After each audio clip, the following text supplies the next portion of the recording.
I didn't disturb your sleep, did I?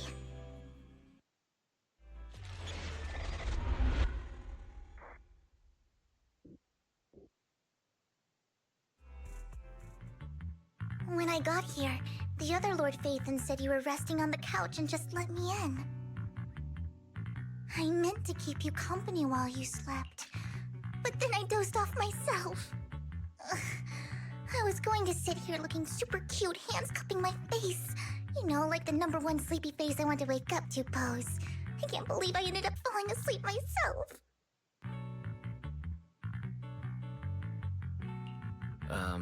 Vivian, are you sure you're awake? That sounded like sleep talk. I'm sure sleeping in that position couldn't have been comfortable either.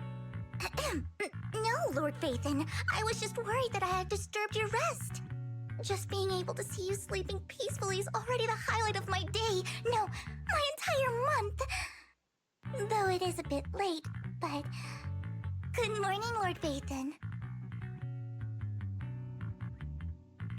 You're here super early today, Vivian. Is there something urgent? Mockingbird's death has stirred up quite the storm. I took some time to gather intel.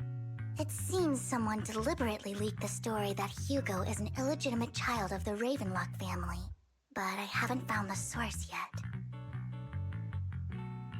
Could it be Hugo's uncle, Hartman? Maybe he's trying to turn people against Hugo and Mockingbird by playing the illegitimate child card. I suspected that too. He could be using Hugo's background to make people believe Mockingbird is just another Top's pawn. To the upper class, Mockingbird may be insignificant, but it has a loyal following among regular folks. But after some digging, I was surprised to find that the public isn't turning on Hugo. They're actually starting to see him in a better light. Some people feel bad for him, some relate to his struggles, and Hartman's the one getting all the heat. Public outcry against Hartman is growing, with many believing he murdered Hugo for his own selfish gain. Tops is hosting an industry summit this week, a responsibility usually handled by the Ravenlocks. But my sources tell me another family has taken over this year at the last minute. If I'm not mistaken, Tops is intentionally keeping its distance from the Ravenlock family due to the current public sentiment.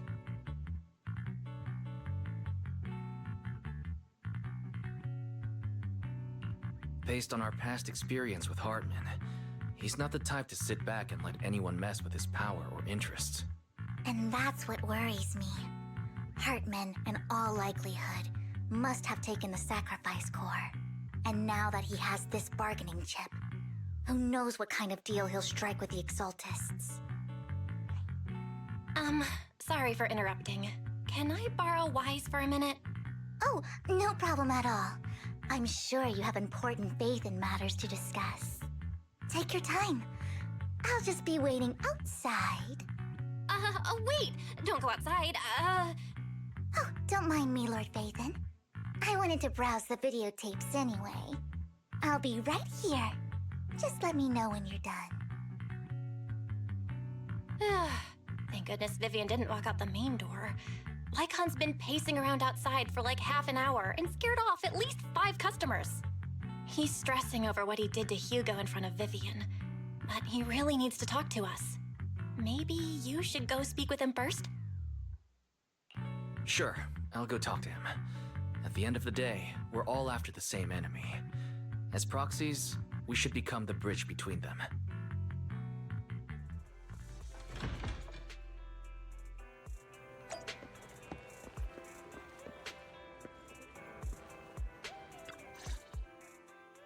Good morning, Master Proxy.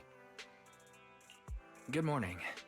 Belle just let me know you wanted to talk to us and Vivian about something?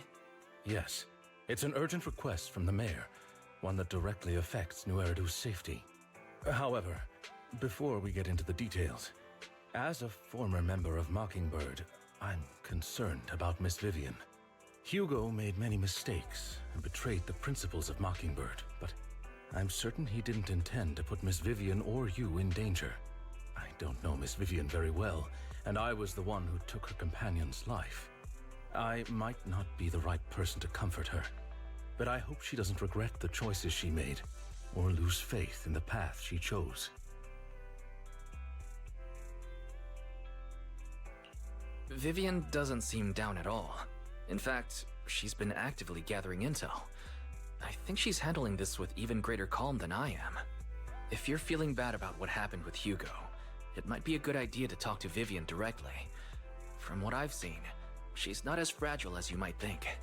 That's reassuring to hear. I trust your judgment. You've always had a sharp eye for people.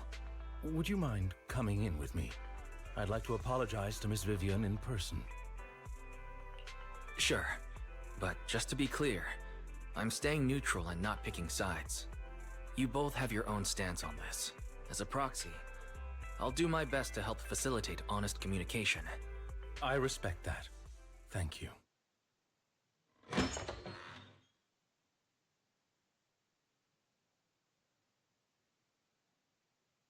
Miss Vivian, I'm very sorry about Hugo. You don't have to explain anything. I'm also part of Mockingbird. Mockingbird stands on more than just gain, so it won't fall when fortunes shift. Hugo had his fixations and ambitions. I also have things I must see through. I'm determined to get to the bottom of the Exaltists and the sacrifices. Miss Vivian, as a former member of Mockingbird, you have my deepest respect. You have my word, whatever comes next. I would never harm you or Master Proxy. As for Hugo, please accept my condolences. Condolences? That's not necessary. Mockingbird has plenty of tricks up its sleeves. This isn't the kind of act that ends so easily. Wouldn't you agree? You're right. I'm glad you guys are on the same page, but why do I feel like I'm being left in the dark? Master Proxy, I believe we all share the same goal. Uncover the truth of the Exaltists and the sacrifices. The Mayor has tasked me with inviting you to take on this mission, and hopes we can work together moving forward. If the Mayor wants to work with us, I trust he will demonstrate his sincerity in kind. Mockingbird will not serve as a pawn for the powerful. That will never change. Of course. While the Mayor cannot handle this personally, he will make sure we have all the intel and support we need. Miss Vivian, I know you have your own intelligence network, but for some high-profile shady dealings, perhaps the Mayor can provide you a different perspective. Please, take your time to discuss. If you're open to collaborating, I'll set up a call with the Mayor so he can speak with you both directly. Belle, Vivian, and I need to think this through carefully with everything at stake. It's not a decision we can make lightly. Of course, I completely understand. When you've made up your minds, you can find me at the Ballet Twins.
I'll connect the call to the mayor now.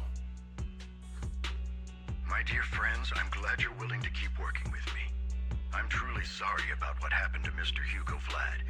I didn't anticipate things would turn out this way. As mayor, I can't fully condone Mockingbird's actions, but personally, I had a lot of respect for Mr. Hugo Vlad. I looked further into Bringer's map. The sacrifices were created by an exaltist named Landon, who was active in Janus Quarter. Mr. Landon passed away in an accident a few years ago. Before he died, he was researching sacrifices and was said to have created a batch of serum that could turn living people into sacrifices. The problem was, the serum wasn't stable, and after his death, the recipe was lost. No one knows what happened to the exaltist in Janus Quarter back then. But it's clear that after the leader died, there haven't been major exaltist activities in the area. Bringer's map marks the locations where the exaltist's most successful attempts at creating sacrifices were. The leader of the exaltists in Janus Quarter died a few years back. They haven't been active since. Could it be that Hartman was just acting on his own? Unfortunately, that's not the case. My sources confirmed that Hartman had been secretly in contact with someone, and they only meet inside the Hollow. Is it possible it's someone from TOPS? TOPS is a huge alliance of corporations. They wouldn't bother getting their hands dirty. Instead, they just sit back and reap the rewards. Everything Hartman is doing is to secure his place in TOPS and strengthen his power within the Ravenlock family. If my guess is correct, Hartman has gotten in touch with the remaining members of the Exaltists that used to follow Landon, helping them create new sacrifices. But what's in it for TOPS? There's no way the Exaltists would just hand over their secrets about sacrifices to Hartman, right? A sacrifice outbreak would throw the city into chaos. And that's when TOPS steps in, taking control of the situation on their terms. The public will see the mayor as incompetent, while TOPS comes off as the real protectors of the city. And when that happens, public trust will shift towards TOPS. And Mr. Mayor, you might find yourself in an unfavorable situation. Still sharp as ever, Miss Vivian. So, what exactly do we stand to gain from partnering with you? Please don't tell me you're doing this out of some noble concern for your citizens. I'm not some hero of justice, and I don't believe in lofty ideals or empty promises. We have a common enemy. While our ideologies may differ, we can work together on this. And as proof of good faith, I may not know exactly where Hartman is, but I can fan the flames over Mockingbird's death and escalate conflicts within the Ravenlock family. So it was you behind the rumors. No wonder I couldn't trace the source of the public outcry.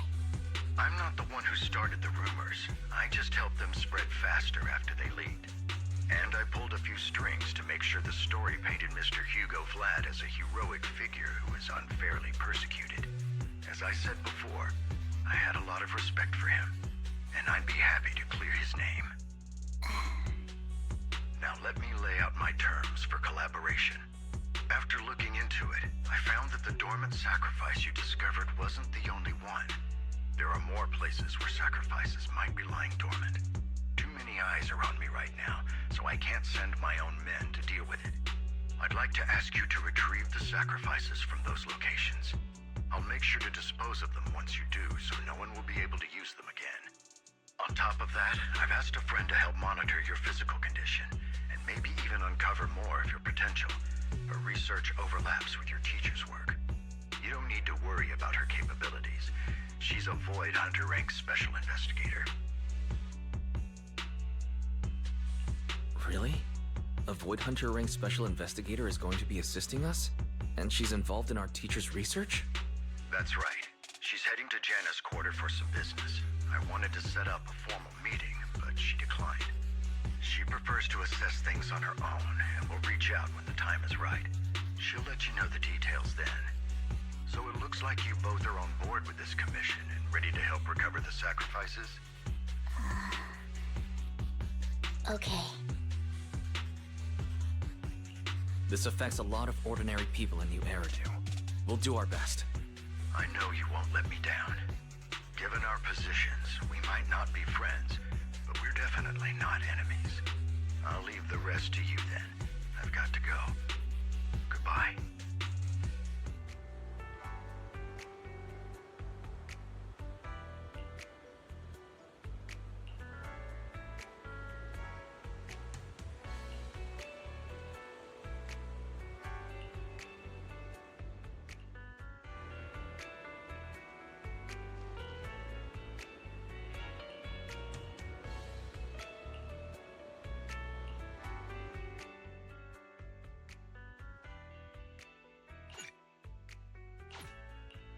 I would never turn down Lord Phaethon.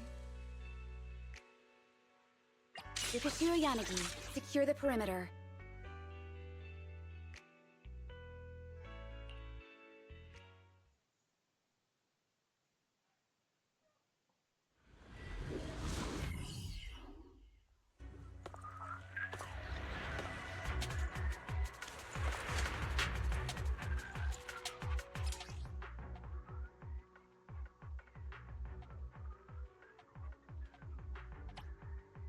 Lord Phaethon, thank you for trusting Mockingbird and me.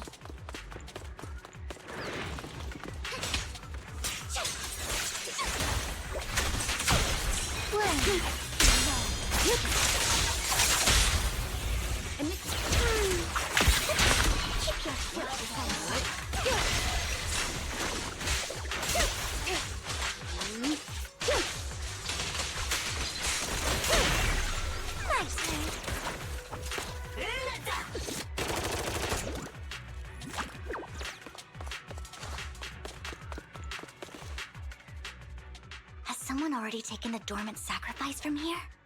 Or did the Exaltus decide to relocate it? No. If these dormant sacrifices aren't handled carefully, they could awaken and turn against anyone nearby. She wouldn't risk moving them unless it was absolutely necessary. Did she realize the mayor was looking into this?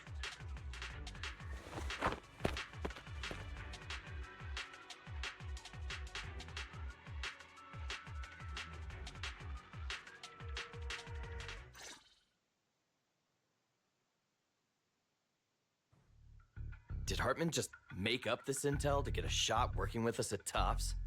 I've been walking around forever and haven't found a thing. The Ravenlocks have always been a shady bunch. No surprise they've gone downhill over the years. I heard they were pretty loaded back in the day. What kind of business did they run? No clue. On the surface, their businesses seemed legit, but who knows what was happening behind the curtain. Probably something with the sacrifices. I mean, how else would he know about the dormant ones left around here for years? And he was so sure that even if those original sacrifices didn't work out, he had a backup plan. Backup plan? What could that be? Well, that's beyond me.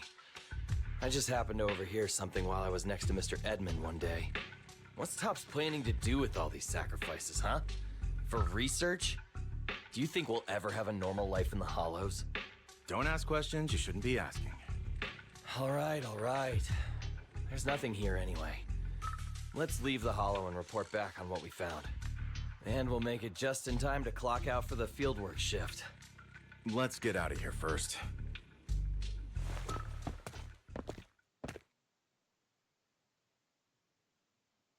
Hartman, that fool.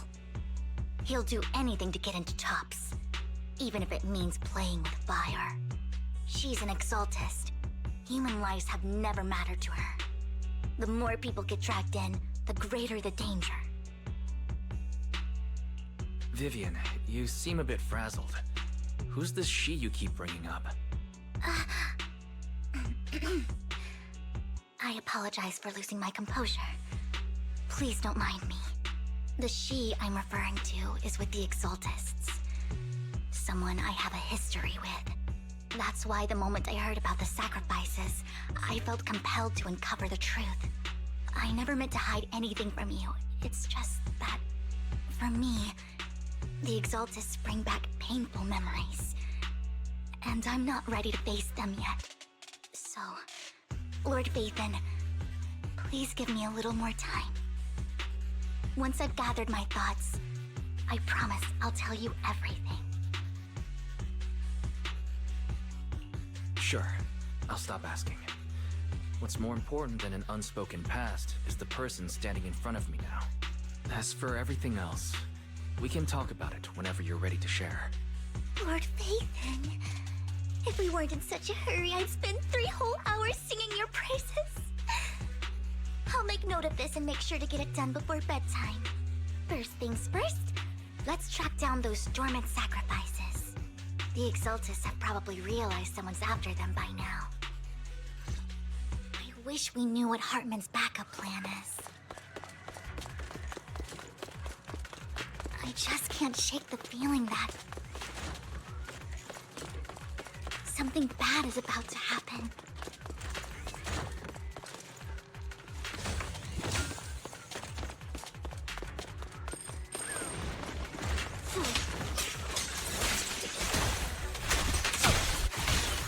Circle round. Secure the perimeter. Yep.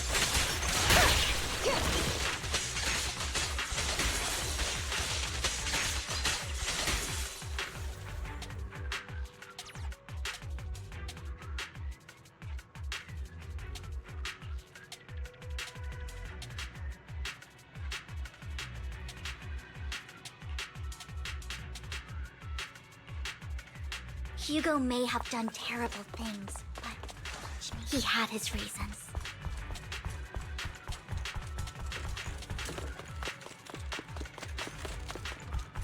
Mockingbird might be seen as the bad guys by a lot of people, but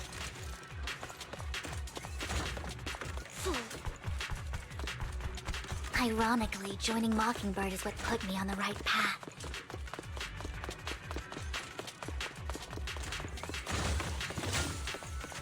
For the first time, I needed more than just my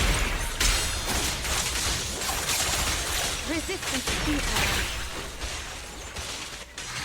Nothing here either. Are we too late?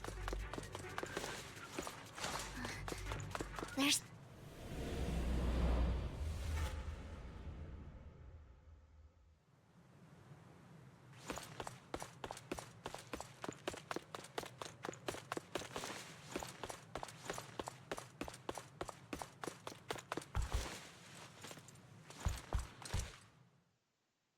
I knew it was you, Vivian. Camille! What are you doing here, sis? Are you destroying the dormant sacrifice? Vivian, don't call me sis. I'm not your sister. Are you trying to stop the Exaltists? I never left the Exaltists. You know what Landon did back then! Lord Landon did it for the Creator. His methods may have been extreme, but they were necessary. Back then, you walked away. You should do the same now. We didn't meet today. Take your friends and leave. What's wrong? Are you being forced into this? I can help you. Help me? Like how you helped her? Vivian, you're crying. You see me, don't you? No, You haven't changed a bit, Vivian. No need to hide your tears. I know exactly what's ahead for me. You've made your choice, and I've made mine. One last piece of advice. Stay out of this. She loathes you. I won't tell her we met today. Don't show yourself around us again. Camille!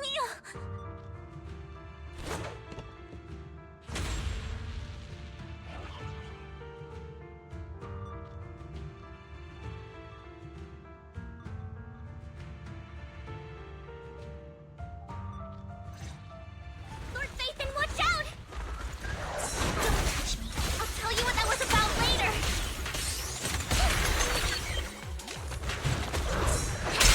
Let's take care of the ethereals first.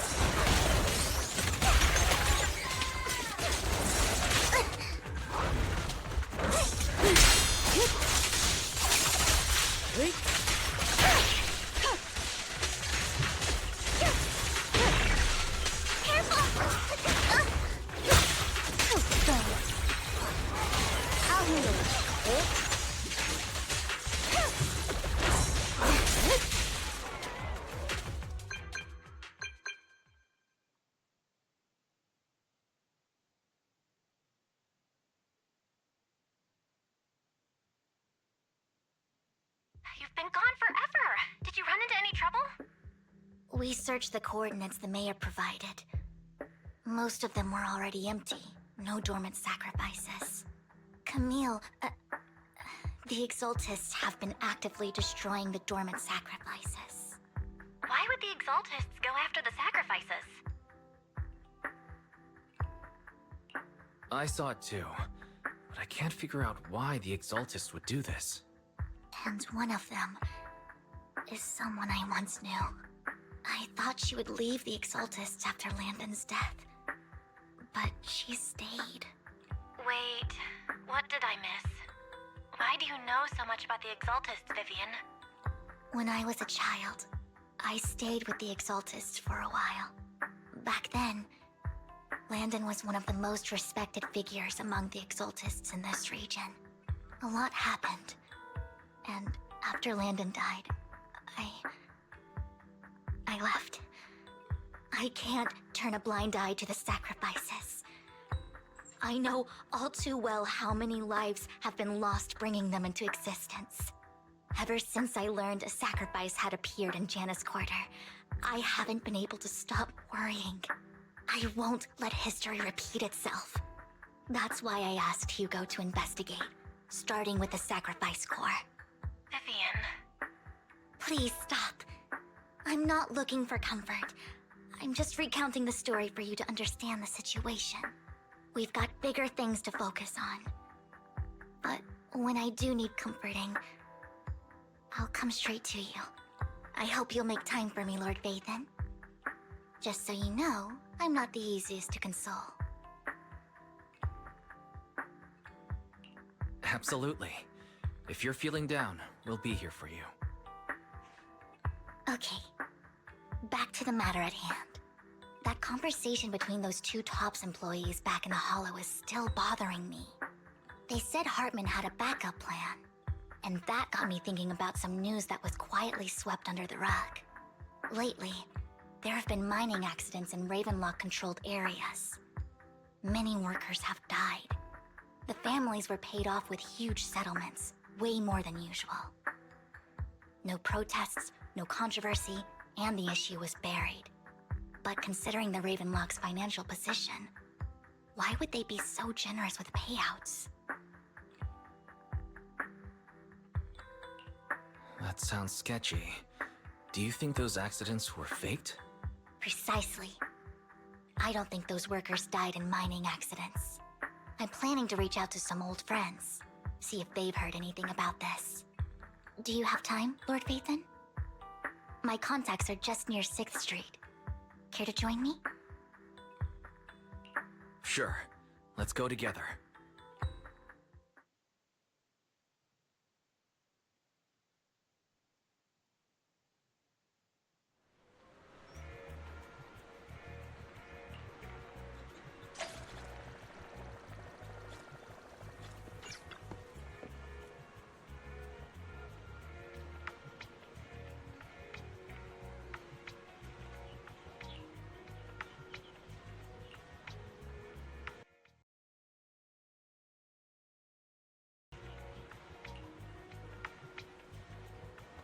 An old friend of mine said she has some new intel.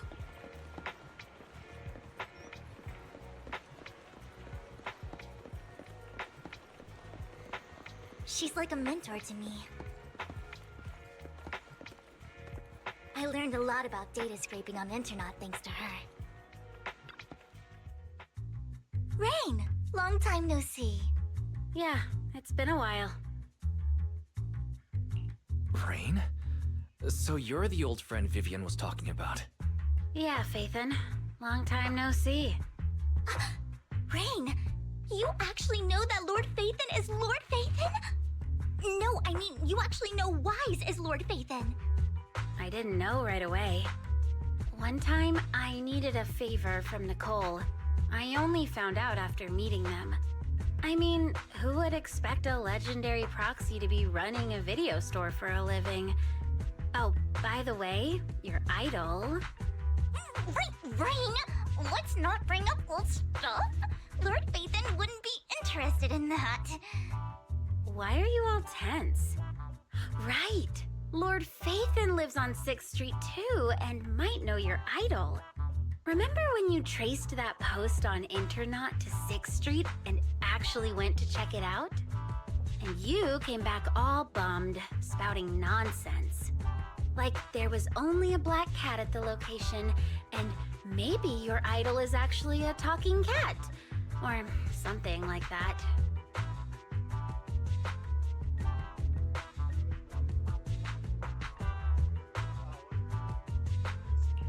I think I know that black cat. It hangs around our shop now. Lord Phaethon, please, let's drop this topic. Come on, Vivian. It's been years and you still won't say who your idol is. If you'd just let me, I'd have tracked them down ages ago. I get it. You want to find the person who's important to you on your own. But you've tried so hard already. It's okay to lean on me a little, you know. I'm sure your idol won't hold it against you. I shouldn't have come to see you. Huh? What's wrong?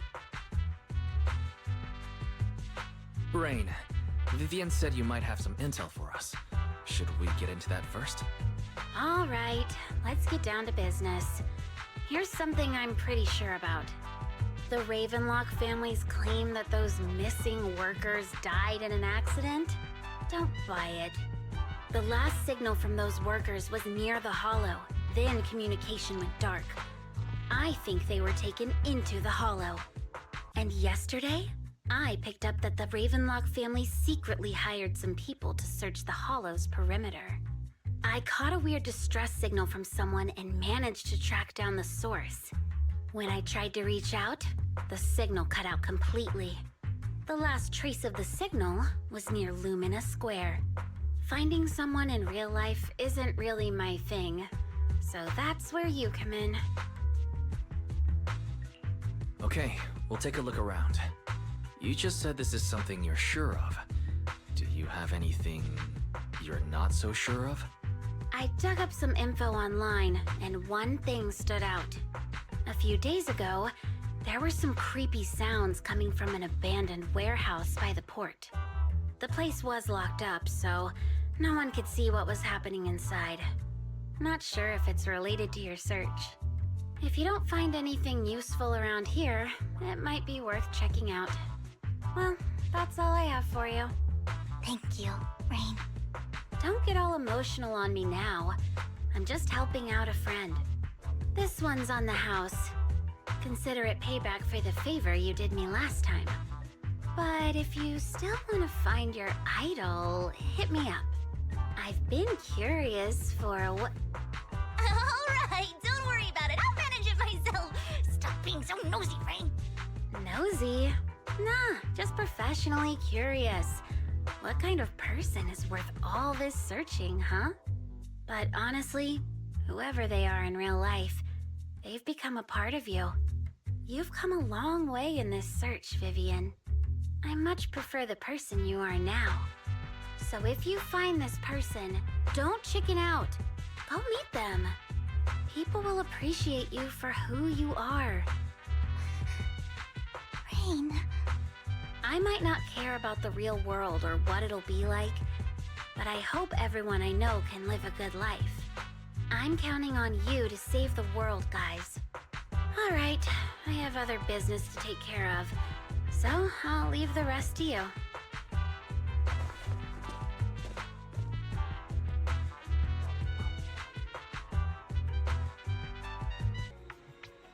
Lord Phaethon, please pay no mind to what Rain said.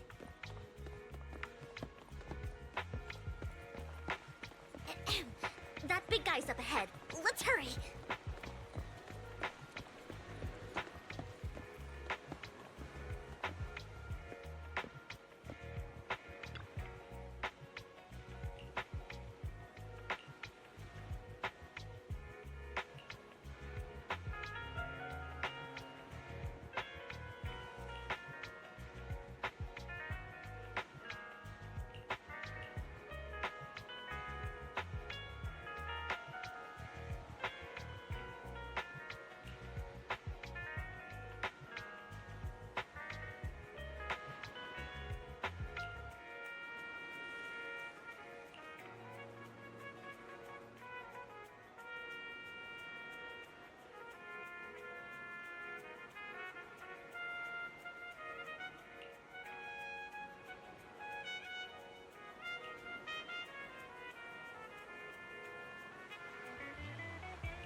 Don't take me back, please. I was wrong. I know I messed up. I don't want your money anymore. Please, no. Calm down. Who are you? I won't say anything. Just let me go. I don't know anything. I swear, I know nothing. We're not PubSec, the HIA, or the Ravenlock family. We won't force you into anything. There's no need to be afraid. What do you want from me then? We simply want to know where the Ravenlock family took you and what they made you do. I can't say. I can't tell you. I have a family. They'll hurt them. You never saw me. Please, just stop asking. Don't you wish to see your family? I don't deserve to see them. It's my fault. I was greedy. I did this to myself. But your family must miss you dearly. I'm sure they won't blame you. No, it's my fault. It's all on me. I don't want to drag them into this. If the whole ship is sinking, no one on board can escape. I'm just a nobody. And right now, there's nothing I can do to change anything. If you care about your family and friends, now is your chance to stop the disaster before it's too late.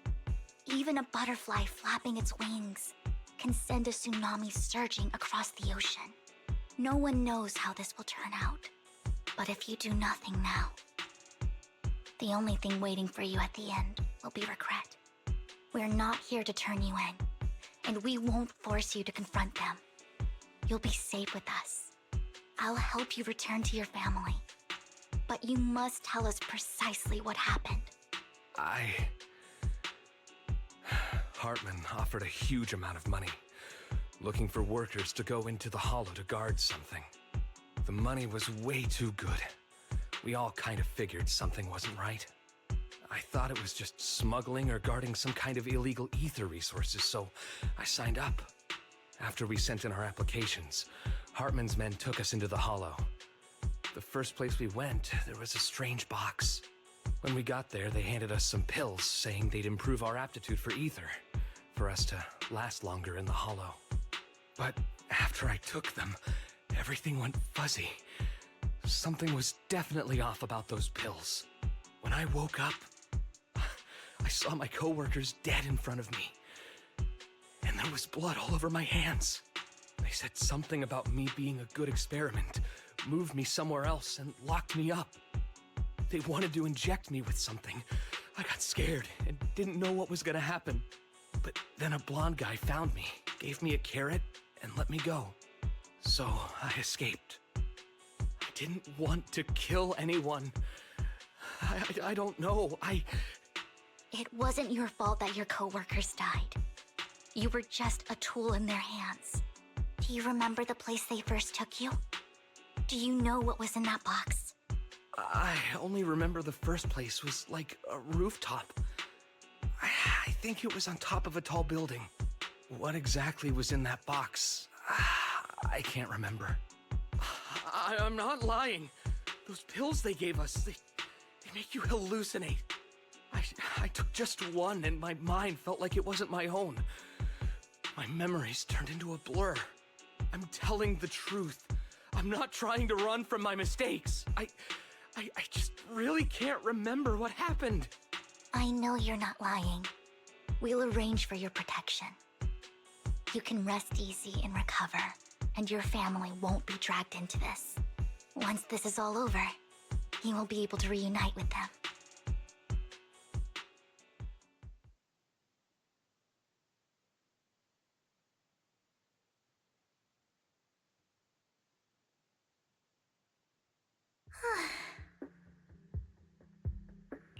Sometimes I wonder if you've had some kind of special training, Vivian. No matter who you're up against, you seem to analyze the pros and cons and make a judgment in no time. Actually, I wasn't always like this. I used to run away when things got tough. There was even a point where I just wanted to disappear. As if my very existence was the source of suffering. I wondered. Perhaps leaving it all behind could put an end to the pain. It's hard to picture that. My first impression of you was pretty, assertive. Well, I was on a mission at the auction when we first met. And just as Rain said, I've come a long way from who I used to be. Speaking of Rain, it's quite a coincidence that you two know each other and are actually close. You even know one Denny Boo. That surprised me. We might have crossed paths without even realizing it. Enough about me. Tell me more about you, Lord Phaethon. Where have you been? And what have you experienced? Looking back, it feels like I've been through a lot lately. Belle and I even lost our Phaethon account. It's a long story, starting with how the Cunning Hares took something from the Red Fang gang.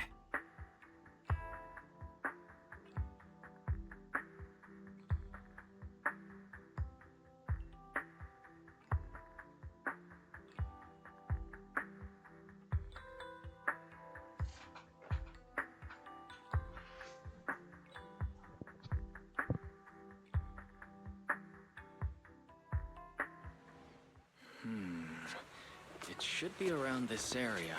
Belle told me there's a highly rated store here.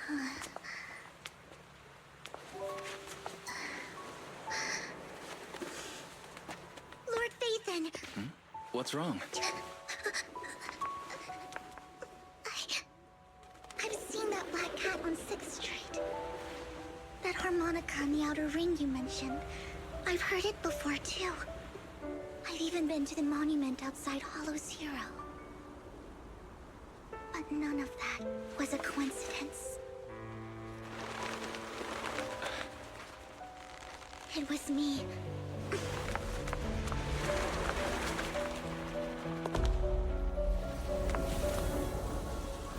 Following you, and now I've finally made it to your side. Ever since I was little, I had been seen as the bringer of bad fortune.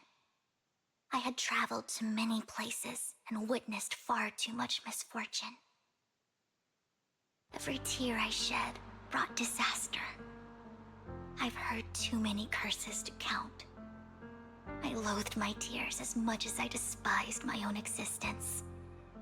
Wherever I stayed, tragedy followed. I had roamed too many places, and each time, it ended the same way. I didn't know where I could go anymore. One night, I stumbled upon a post discussing me. Whether they knew me or not, everyone seemed convinced that I was the source of the curse. Some mocked me with cruel intent. Some wished I would vanish, and others speculated maliciously. It really seemed that my very existence was a disaster.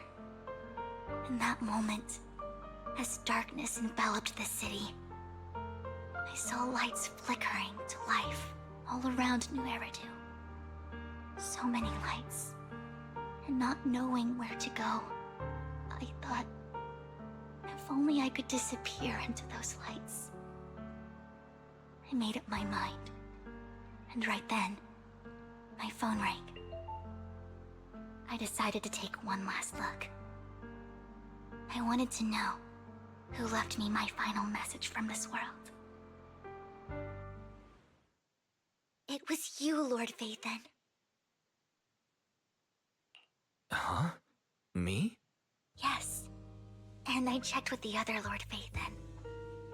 You were the one using the account at that time. But I know you probably don't remember it.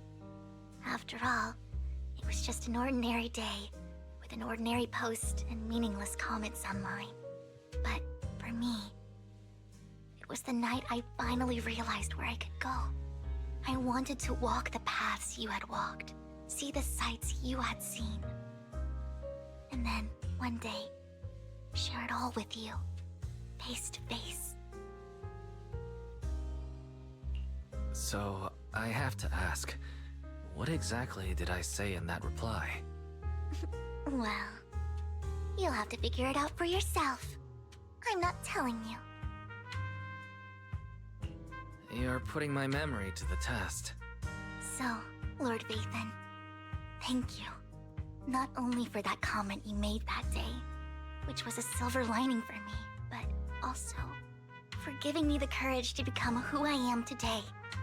The Vivian standing right in front of you now, Lord Phaethon. I truly like who I've become.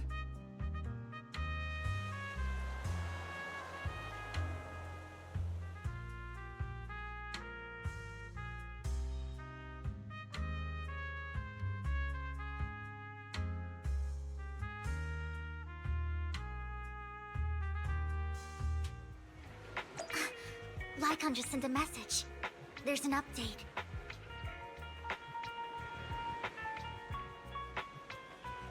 Let's head back to the video store and go over the details together.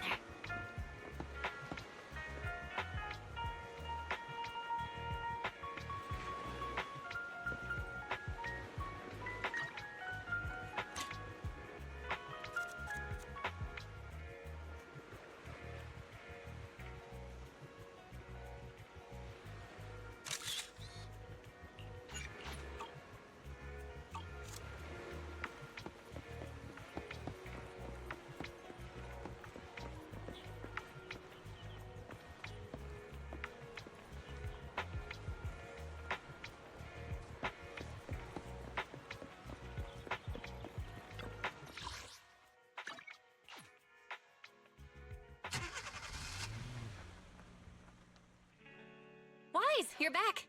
Looks like Lycon's tied up with something. He said I should just chill until you're back, and then we can talk online. I'll call him now. Master Proxy, Miss Vivian. The gentleman Rena brought back has stabilized and calmed down now. Based on his account, we've identified where Hartman is hiding the core. He also mentioned that Hartman plans to trade the core with a group of people. We suspect that this group consists of members from the Exaltists. I knew it. Now that we have the location, it would be splendid if we could seize the sacrifice core before they do. Precisely. We hope you can head to the location as soon as possible to secure the sacrifice core. All right, we'll get there right away.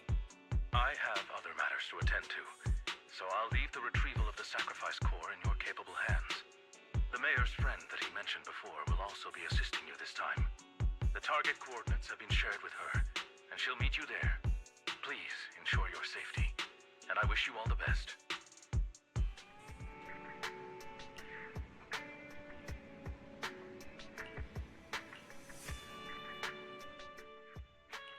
Good day, Lord Phaethon.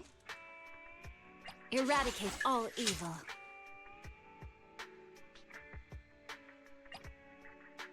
Let's take a break. Let's hit the road.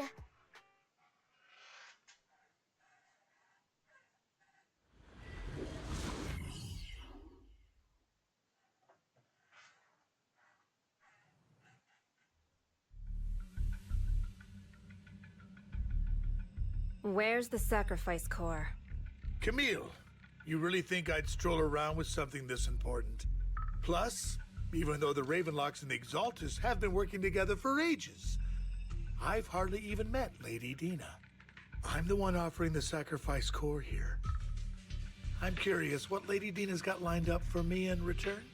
I'm just here to verify that the core you mentioned is real. Once that's sorted, Lady Dina will give you a proper response. Our partnership isn't just talk. We need to be sure you have what we need before moving forward. Sure thing. I'll take you to where I keep the core. Once you verify it's legit, have Lady Dina come over. We'll lay everything on the table face to face. All right, lead the way. It seems Hartman is trying to bargain for more. What a greedy and insatiable man. It's just that... why would they only send Camille for something as important as the sacrifice core? And I can't shake the feeling that Camille doesn't want Hartman and Dina to meet. Why is that? So this Dina they were talking about, is she the leader of the Exaltists? Kind of. Lord Phaethon, I really think we should hurry. We must get to where Hartman keeps the core before anyone else does. I've mapped out a shorter route, but there will be ethereals along the way. I'll leave the fighting to you, Vivian. Don't worry, Lord Vathan. You're in capable hands. I'll ensure your safety.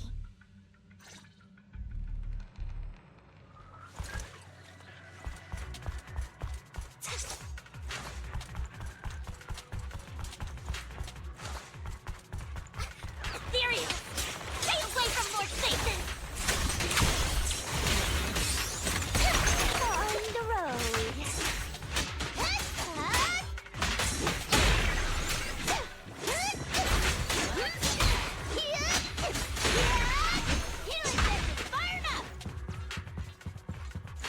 Looks like Hartman's trying to negotiate for more leverage.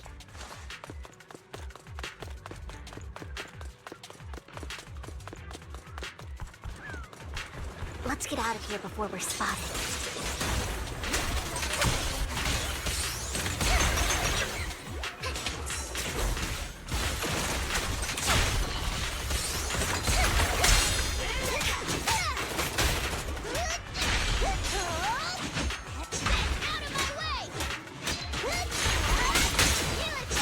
Let's keep moving, Lord Vathan.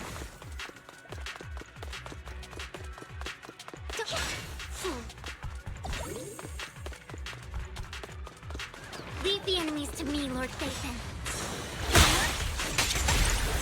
Together, Lord Vathan.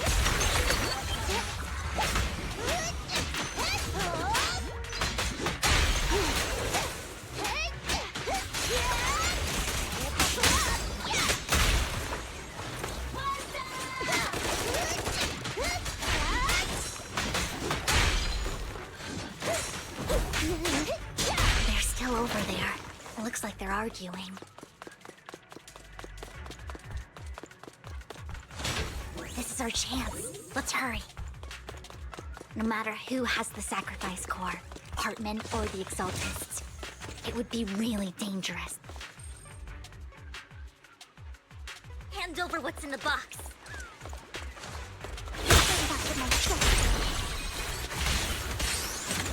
We do this the hard way. You sure talk big, little girl. Let's see if you can get past me first.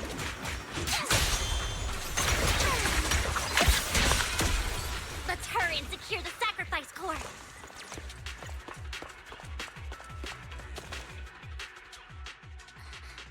Lord Vathan, the box is empty.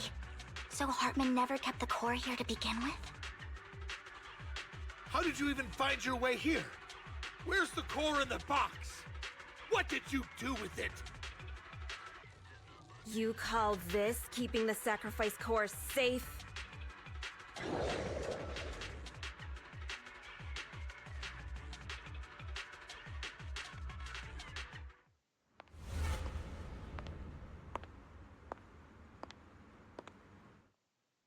Vivian, it's been ages. Dina! Oh my, you actually remember me. So sweet. Look at you, thriving. I thought you'd totally forgotten about our past. So, tell me, do you ever dream about the people you've killed? Are they crying in your head all night? Back then, I had no idea. You had no idea? While you were soaking up all that love from your daddy and everyone else, you had no idea what was going on? I wasn't... Lady Dina, Miss Vivian didn't actually... Camille, when did I say you could meet up with Hartman today? I just wanted to make sure the sacrifice core is legit. I was worried Hartman might try to pull a fast one on us. Really? So loyal. I thought you'd be more like the old days. Just a few words from Vivian, and you'd be plotting my demise. Just like what you did with Father. I won't, Lady Dina. Don't even think about betraying me, Camille. You owe me for what went down back then. However, I do understand your worries. This core, it's fake. No way! I got this straight from Hugo!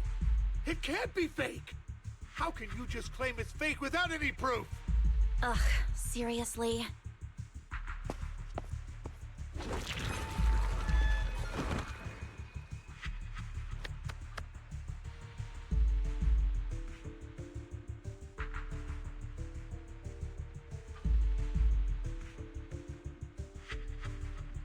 The sacrifice core can max out the ether particles within human bodies in no time at all. But look at your little subordinate. How uncouth. He's making noises like some animal. Can you shut him up? So annoying. The masterpiece Father made for the creator isn't this worthless piece of junk you're holding. So, the real core. Vivian, where do you think the sacrifice core is really at? I don't know. If I knew where the real core was, I'd destroy it without a second thought.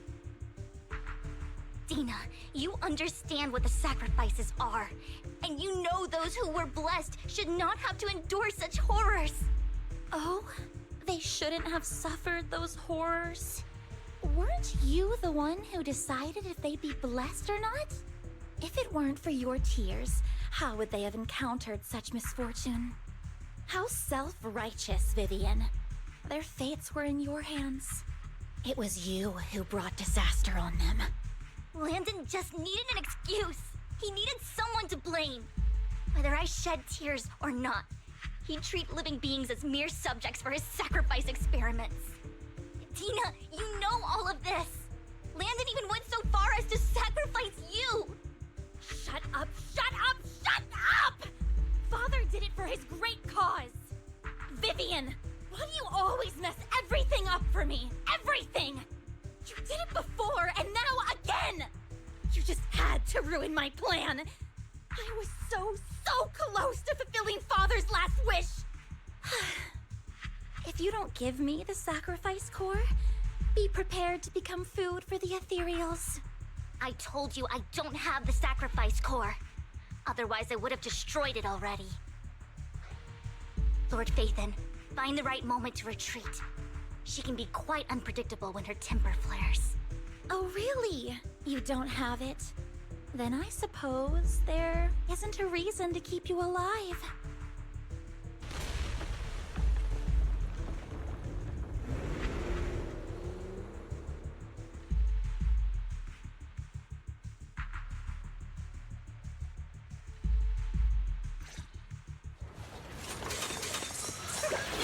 Ethereals are coming!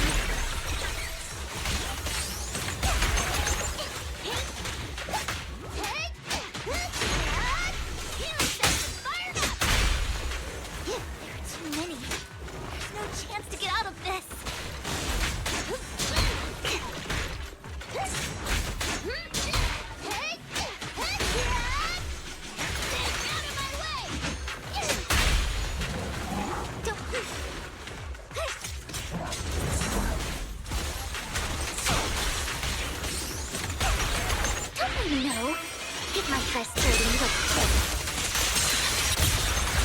Take it easy.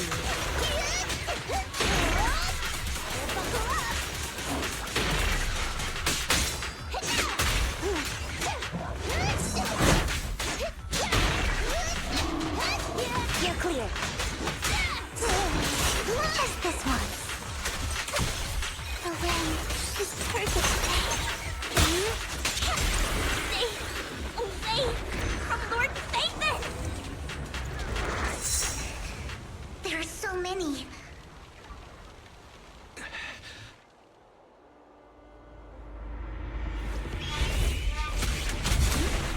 It's ink.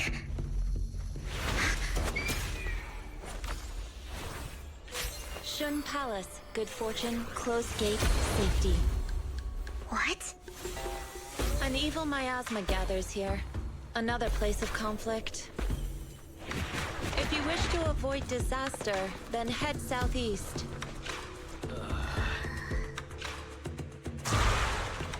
Now! Thank you.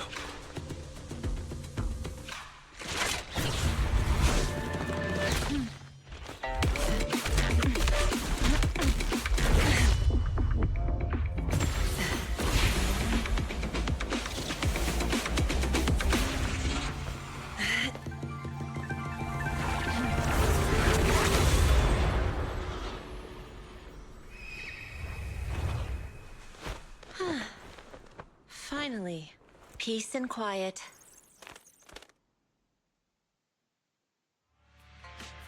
You must be wise, right? Mayflower mentioned a special partner might need my help. May I ask, who are you? I'm the 13th generation master of Yunque Summit. You can call me Yixuan. Mayflower passed along your info, and I was curious what kind of person you are, so I came to see. At first, I thought it might be a hassle, but your energy feels really calming. Quite nice, actually.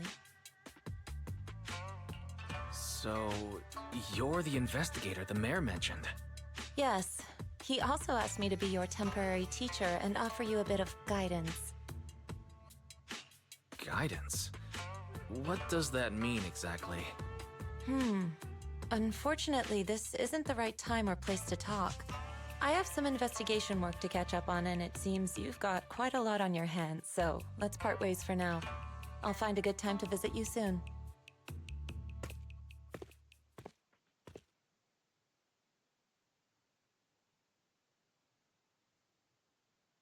I'm so sorry, Lord Vathan.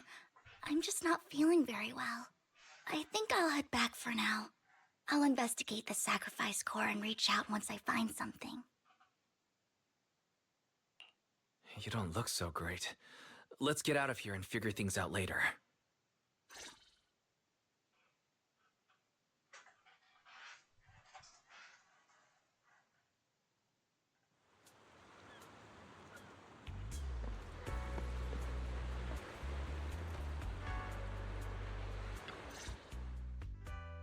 Lord Vathan, are you going to rest now?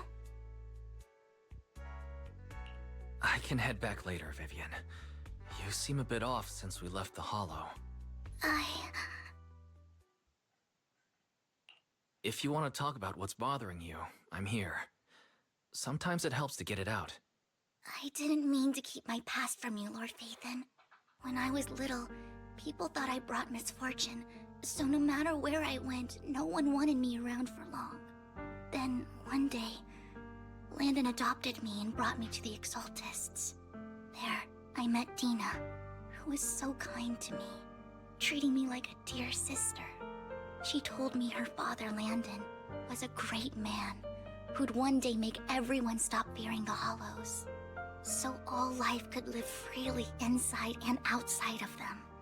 Dina helped Landon pick people for the blessing, and everyone in the Exaltists respected her greatly. Those who received the blessing would have a better ether aptitude, allowing them to enter the Hollow freely without fear of sudden disaster. Back then, Dina would chat with me every day, always about the Exaltists and her father. But things between us shifted when Landon asked me to step in for Dina. Landon told me I didn't only bring misfortune, and that if I listened to him, I could actually help people. After that, he'd take me to meet people, and if I shed tears, he'd give them a blessing medicine. Those who got the blessing could dodge calamities. At first, I was ecstatic, thinking I could help others. I shared my joy with Dina, but that was when she started to pull away from me.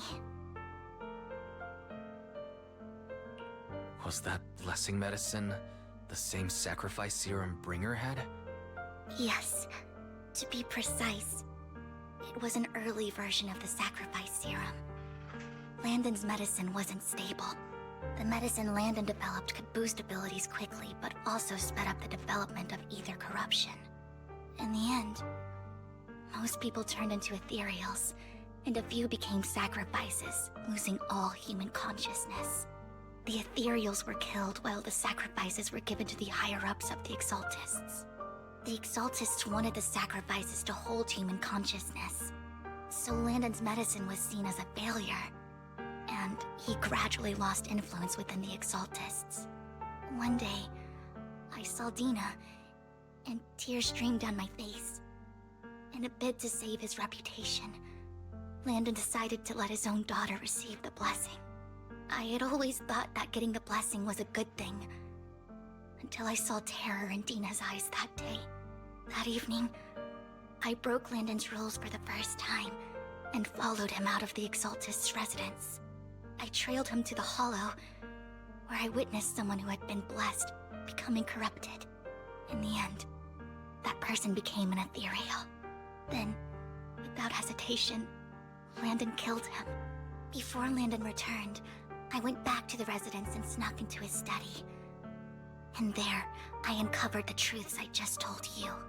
And just a few days later, it was time for Dina to be blessed. I wanted to save her and stop anyone else from getting deceived. So, that day, I told everyone present that Landon should be the one to receive the blessing, not Dina. At first, Landon argued, and no one believed me. But, in front of them all, I looked at him and let my tears fall.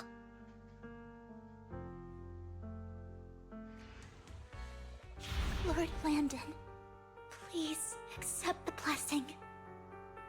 Vivian, you...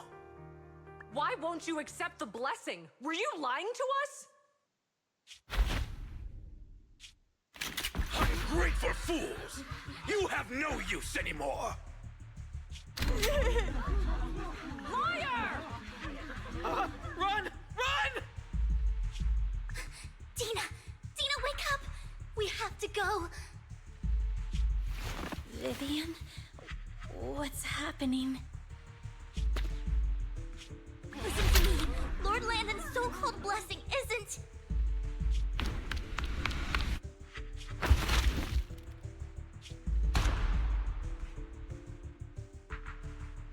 Father!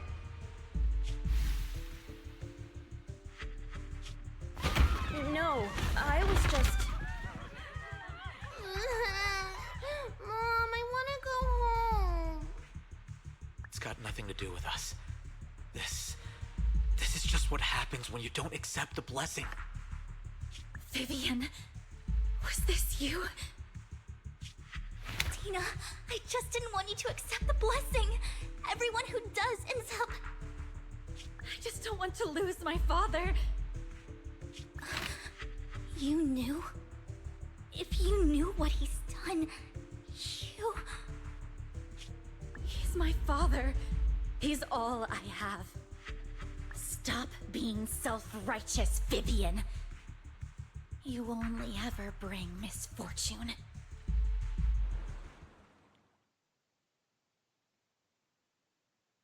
I thought once Landon was gone, Dina would leave the Exaltists. I never expected her to continue his research, or that Camille would stay.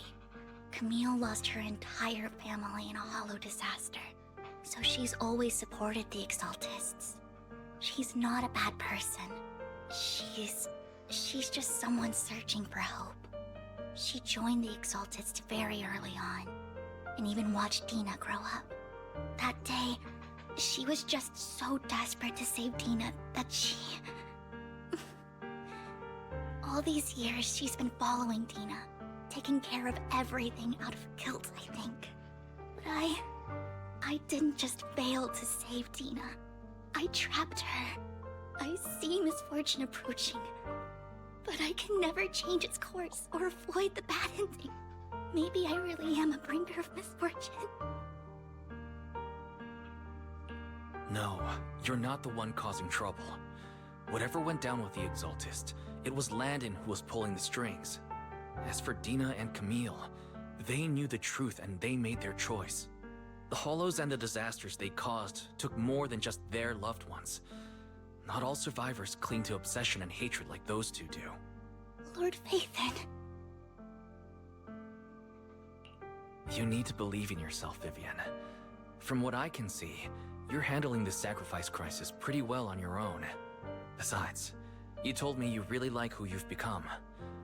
I hope that you can believe in that, at the very least. Yes, that'll always be true. Thank you for listening to my story today. Years have gone by, but I've never had the courage to face all this.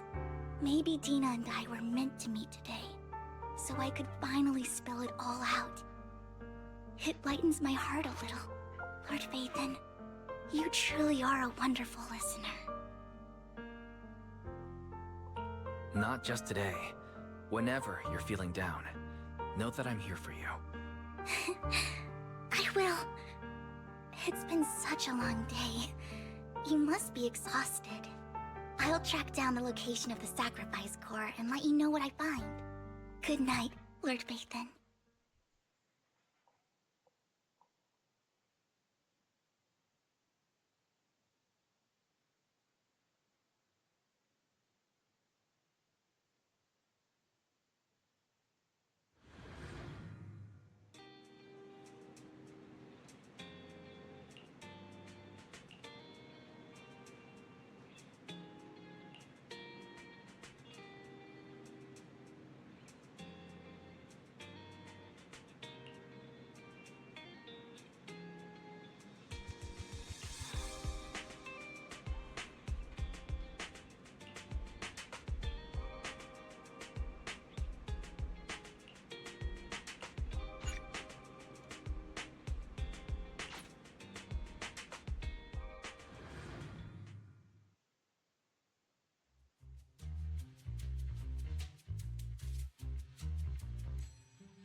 Shaw, I didn't expect you to be working here. Perfect. I was just covering someone's shift. The screening here is super strict, and I was afraid the supervisor would realize I was new and subbing for someone, so I hid in the control room during the supervisor's inspection.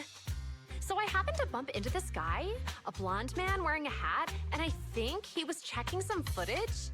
Then he logged that footage into the tape he brought. Later, I found that part of the footage had been wiped. Blonde, wearing a hat. Could it be Hugo? Do you know him? I think it's him. If it were Hugo... I think I know where he would hide the tape. Thank you, Shaw. You were a big help. Great! You also helped me a lot when I started working. I used to make mistakes all the time. If it weren't for you cleaning up my messes, I would have been fired ages ago. So I'm happy I could help you too. All right, go ahead and do what you need to do. We'll catch up another time.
If I'm not mistaken, you and Vivian share the same goal. Silence is no good for negotiation. I just don't want Dina to reach a point of no return. Hasn't she already reached that point with what she's doing? The formula for the Landon serum was lost, but a batch survived, and Dina was able to develop a substance that can be used for mind control. She's trying to combine the two to make sacrifices that would obey human commands. If the dormant sacrifice and the remaining Landon serum are destroyed, we can put an end to this. Dina's concoction can't create sacrifices on its own. And the sacrifice core? That belongs to the creator, not her. Although I find Landon's methods despicable, I can't deny that the Exaltists and the creator are leading us in the right direction. I just don't want Dina to spend her life trapped by her father's mistakes. I mean, no offense, but I find your protectiveness rather weird. I will confirm the location of the dormant sacrifice and find the chance to relay the information to you. I do not want any of my people to be going into danger. As for the sacrifice core, I can only guarantee that it will not fall into her hands. As for how things will ultimately play out, the creator will guide me.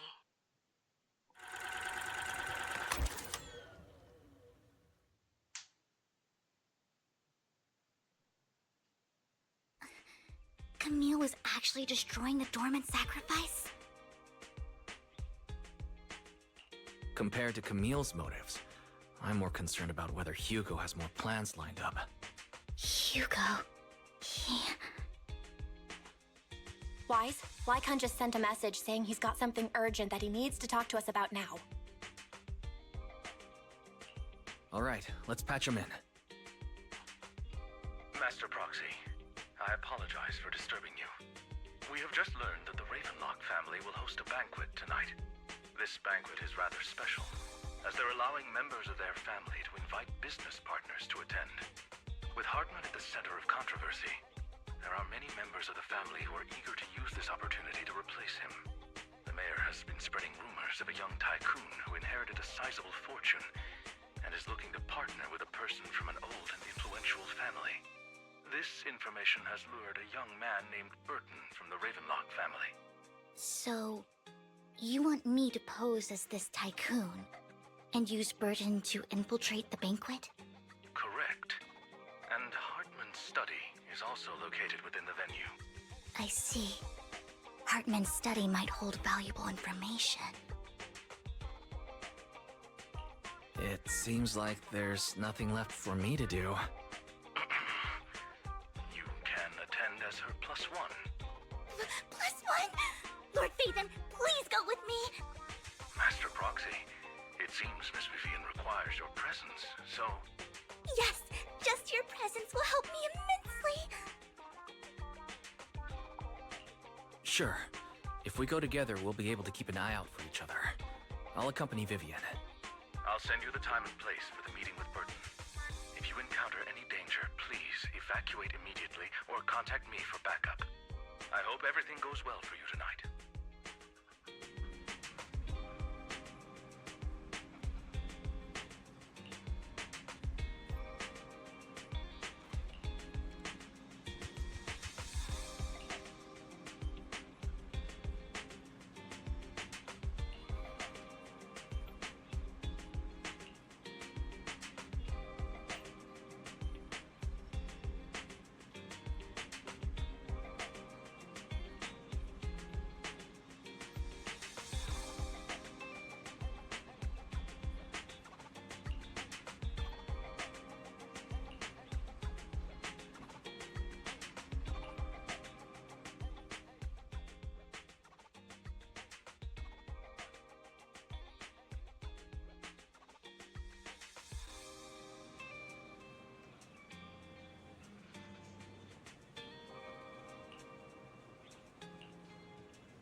Miss Banshee, I believe I've shown you my sincerity.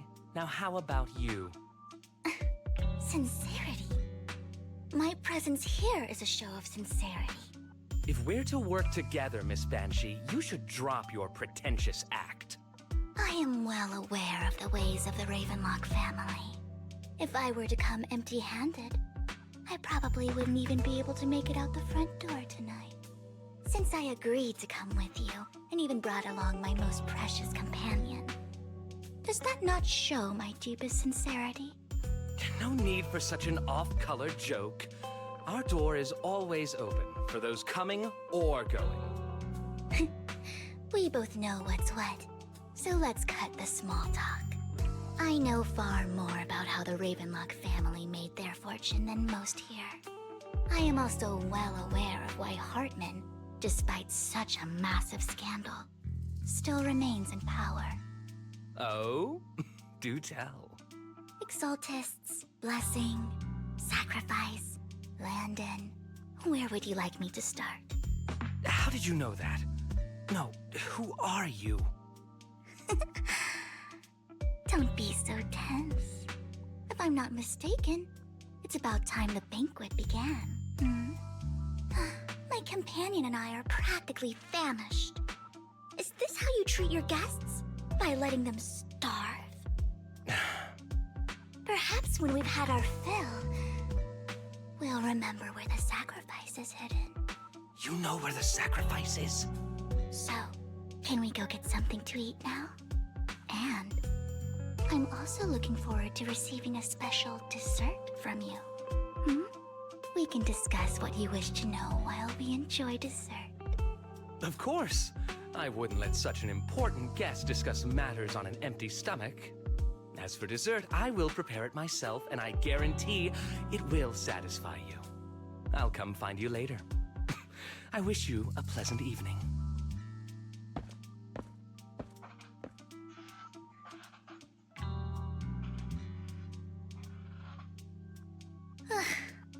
These kinds of people are exhausting to deal with. I really don't know how Hugo used to put up with it.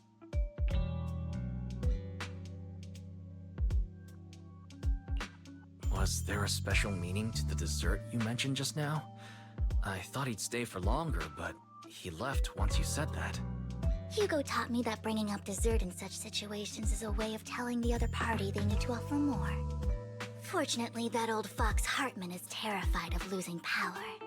He's definitely keeping the destruction of the sacrifice and the fact that the sacrifice core is fake hidden from the other family members.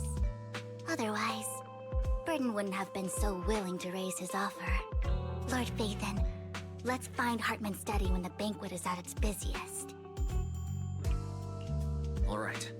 I've already taken note of the surrounding terrain.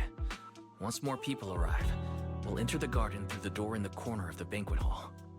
Wherever you go, I'll follow, Lord Phaethon.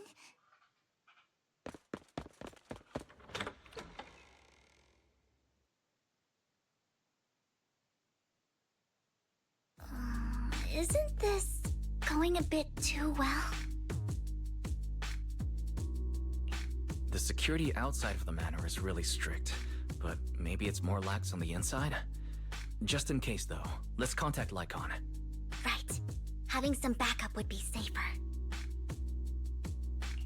Let's check Hartman's recent correspondences for clues. I still have concerns about the sacrifice core. Right. Though the core he gave Dina was fake, Hartman might have left a trick up his sleeve and hid the real one.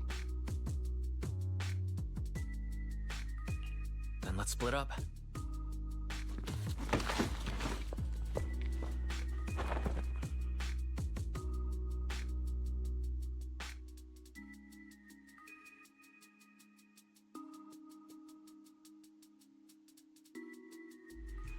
Esteemed guests, is the catering at the Ravenlock family banquet not to your satisfaction? So much so that these two distinguished guests felt the need to come to my humble office to scavenge for food. Don't want to come out? Well, after all, you don't have long left. Burton, that greedy idiot, fell for the mayor's trap. But I never expected that he would bring you into my territory. I suppose I should thank him. Otherwise, I would have had to go to great lengths to eliminate you. Vivian, Phaethon, give Hugo my regards. Tell him I shall be taking the wealth and power of the Ravenlock family for myself.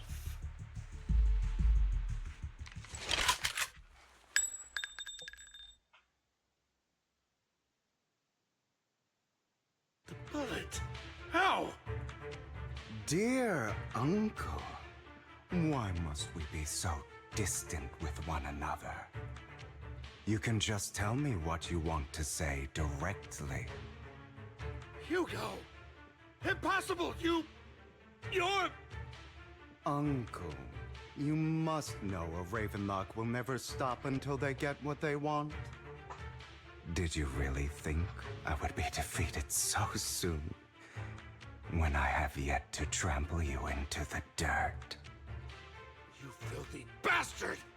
You only know how to resort to these petty tricks! Petty tricks?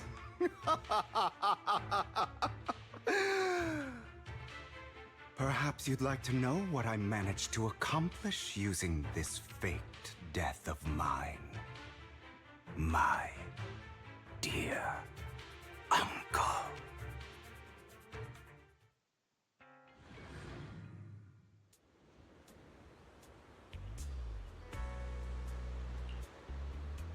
Faking my own death. Hope it's all worth the theatrics in the end.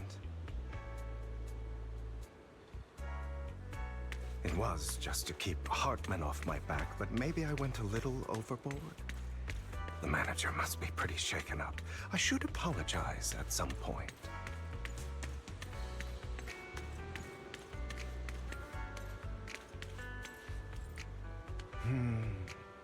Guess I'll also bring Lycon along. He's my partner in crime, after all.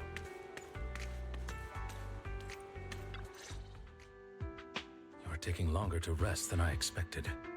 Lycon, you think too highly of my physical capabilities. Well, thank you for your cooperation. I must say, if nothing else, at least your acting skills have improved. Why do you look so angry? You should be happy.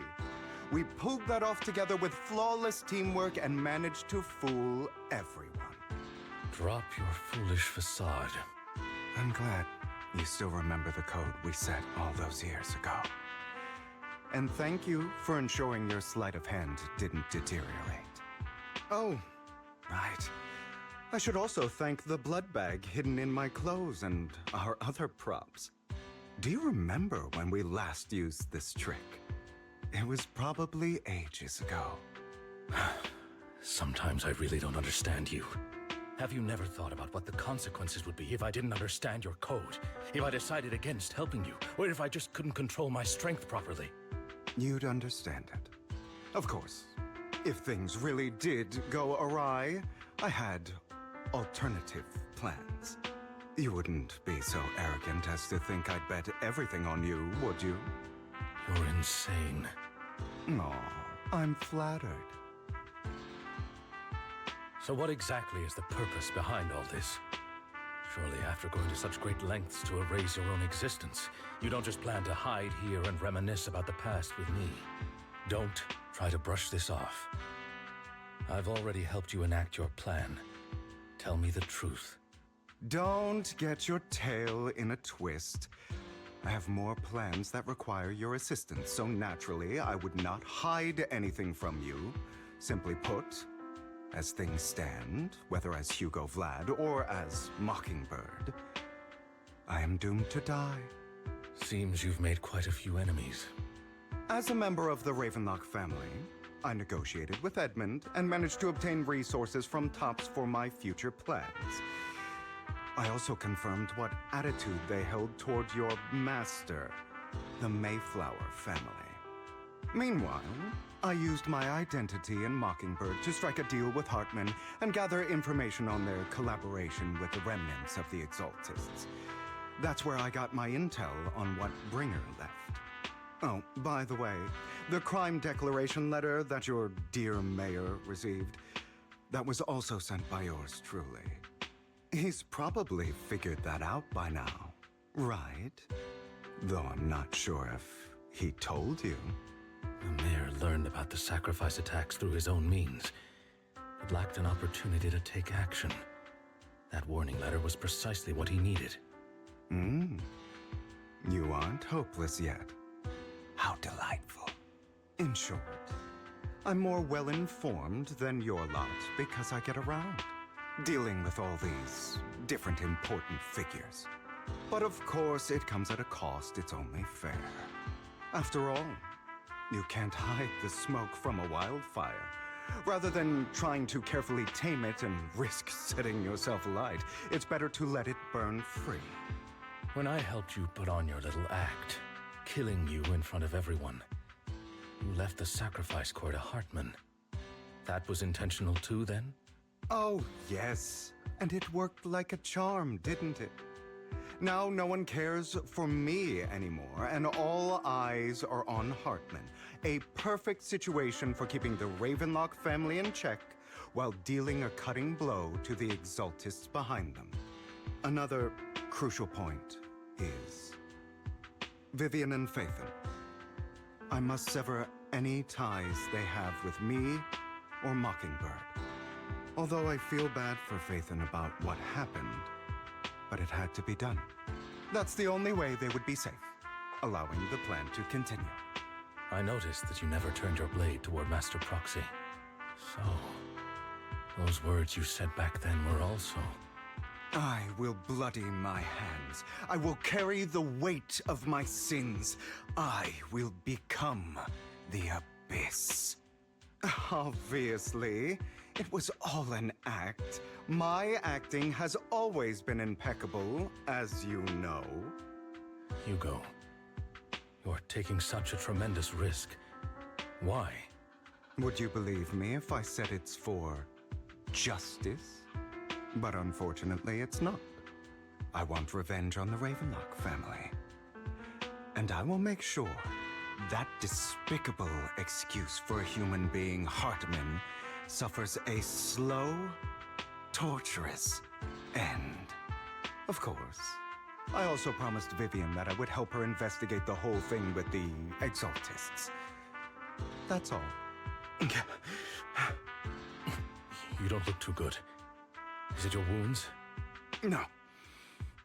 This is the first problem I plan to resolve. Lycon, do you have a place that is sufficiently discreet, quiet, and can take a lot of damage?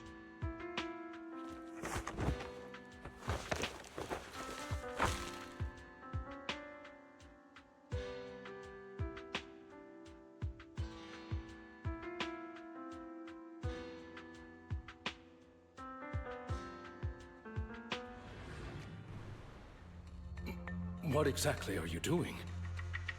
Don't look at me like that. If I didn't have to do this, I wouldn't. Hartman recently obtained a bizarre substance, most likely from those crazy Exaltists. After use, it allows control of the victim's mind, to some extent. You were dosed with it? To be more precise, Lycon, I deliberately allowed Hartman to put this drug in my cup to facilitate our previous collaboration.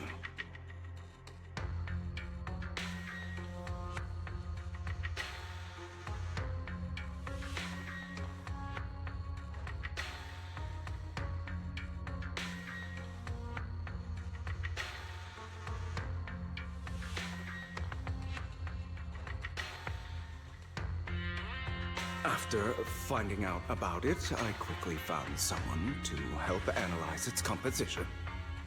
The good news is he gave me a very low dosage, perhaps because he was afraid I might notice. There's a different medication that can delay its onset, preventing me from actually being under his control. I simply need to put on a show in front of my dear uncle. The bad news is that currently there is no antidote. When I delay those effects, however, they will accumulate and erupt when my body reaches its limit. It may even break my mind. And that's exactly what's happening now. I need to endure those accumulated consequences. So, I will lock myself in this room for however long that takes. I've tied my limbs to prevent me from smashing this place or accidentally hurting myself. Anyway, after you leave, do not open this door, no matter what you hear. I recommend seeking professional medical assistance. This is advice I received from a doctor. Or are you saying you don't believe I can make it? So, Icon, come find me here at the scheduled time. All you need to do is smile and await my victory. What if I want to stop you? You know you won't succeed. You never have. And you never will. Well, time is short. Let's begin. I understand. Don't die, you stupid bastard.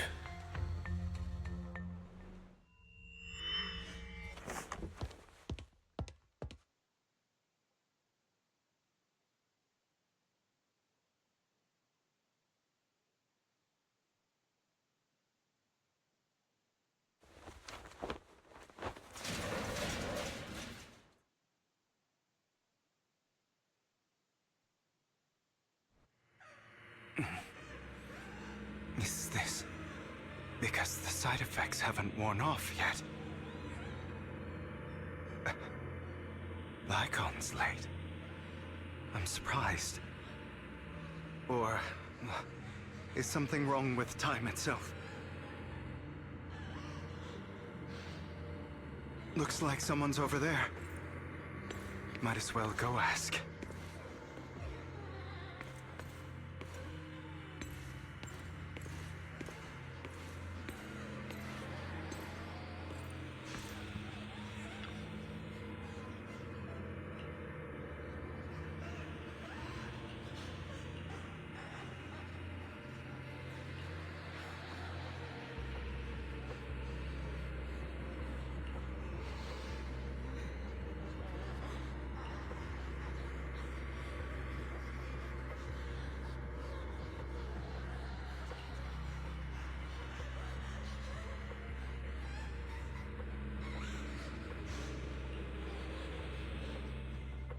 It's all your fault. I wish I had never given birth to you!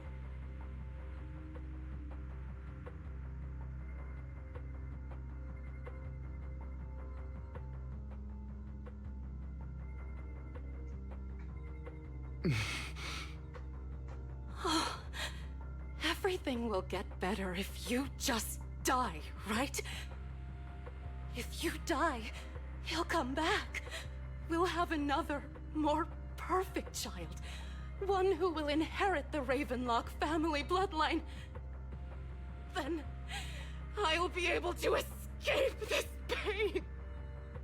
So, Hugo, for the sake of Mommy's happiness, just die, okay?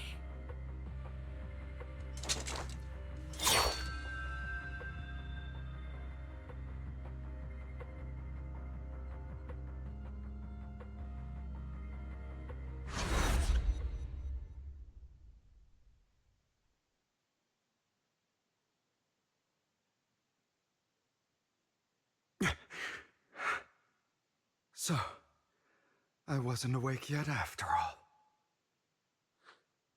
That's because you don't want to wake up again. Who are you? I am you. Hidden deep within your heart. Your most true self.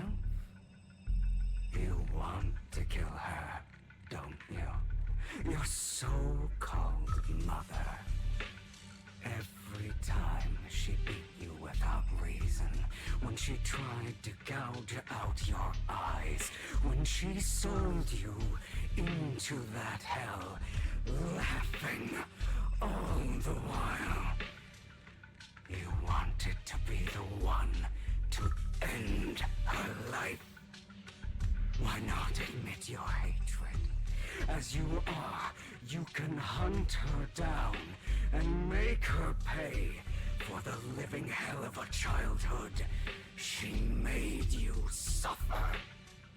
Yes, I hate her. I hate her because she was foolish and shallow, greedy and stupid. I hate her because she doesn't deserve to be a mother. She did everything she could to try and get into the Ravenlock family, believing she could live a life of luxury without having to do anything and never realizing she was a pawn, discarded from the very beginning. So she chose to blame me. Blame me for my heterochromia. Blame me for my very existence. But I won't kill her, because I know it won't change anything. She was incapable of loving me, just as she is incapable of loving herself. Have you been brainwashed by that dog? Keeping up the act of being some magnanimous and forgiving fool? Don't compare us. I've simply come to understand love or hate. I make my own choices, and they have nothing to do with anyone else. She sold you to the Ravenlock family for a huge sum of money. She used that money to start a new life without you. While she was indulging herself, you were going through hell in the Ravenlock Manor. Does it not torment you? Do you not feel the hatred? Do you not want to demand answers? Kill her. Only by killing her can you be truly free. For a long time, I thought the same way. But now, well, I want to make a different choice. Stop lying to yourself. You never had a choice. This weak-minded thinking will only lead you to failure. Like before, you'll be nothing but a worm, trampled into the dirt by those so-called elites. Do you still not get it? This is how the world is, and always has been. Hesitate and you'll be the victim. If you don't grab your knife first, you'll end up being on the other end of the blade. If you want to change anything, you must first become the one who makes the rules. Just like that woman. The only reason she could treat us that way was because we were weak. So listen to me. Find that woman, kill her, and prove to this world your strength. It's what she deserves. Why forgive them? They don't deserve it. I'm not forgiving them. Or rather, I don't care about them. They don't even matter, at least not yet.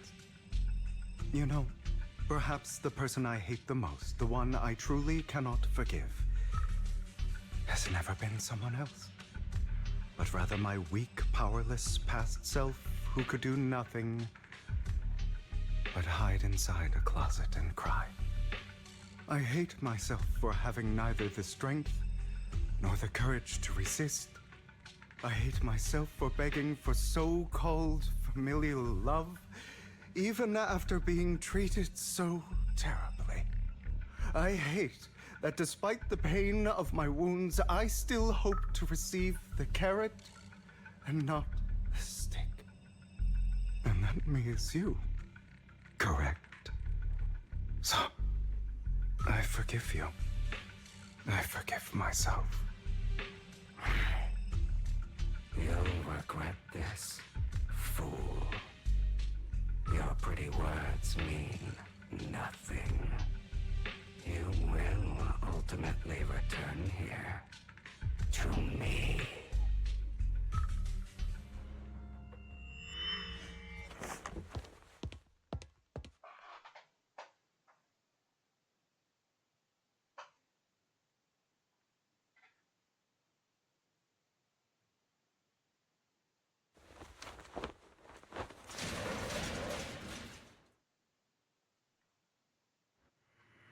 I see. This is still an illusion. I wonder who's going to show up this time.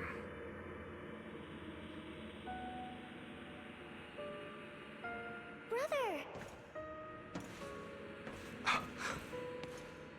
Hugo, let's play hide and seek! I'm already hiding! You'll find me, right? Like you always do! Serena.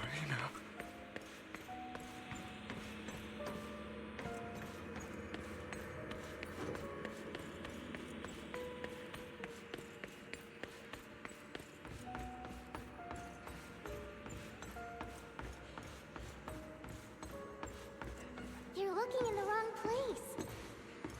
I found an even better hiding spot this time. Harder to find than any place you showed me.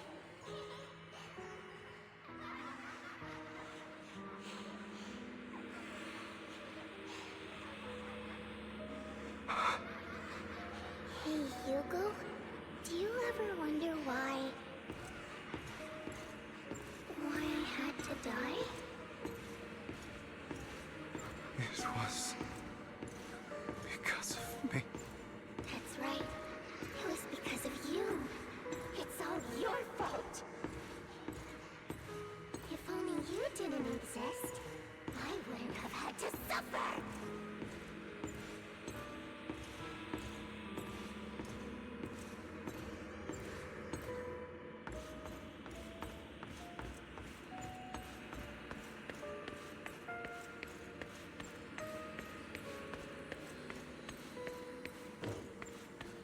Still looking in the wrong spot.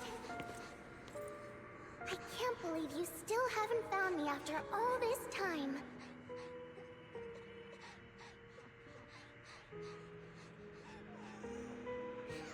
Have you forgotten about me?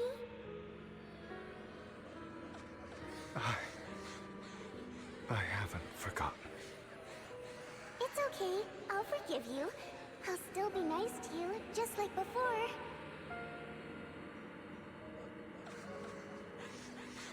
I was the only one who was ever nice to you, wasn't I?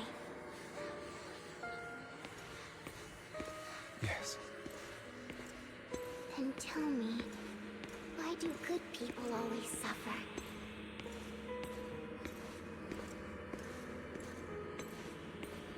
Why is kindness always punished instead?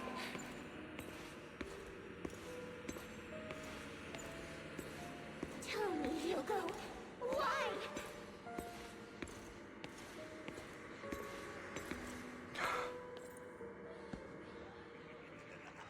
Hugo, are you lost? Go back the way you came. I left you a surprise there.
told you that you would eventually return.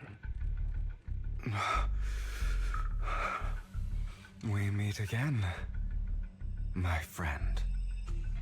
I told you, I am you. The side of you that you've always tried to deny existed. Of course. I know. This time it's about Serena. Right? Yes. Your half-sister.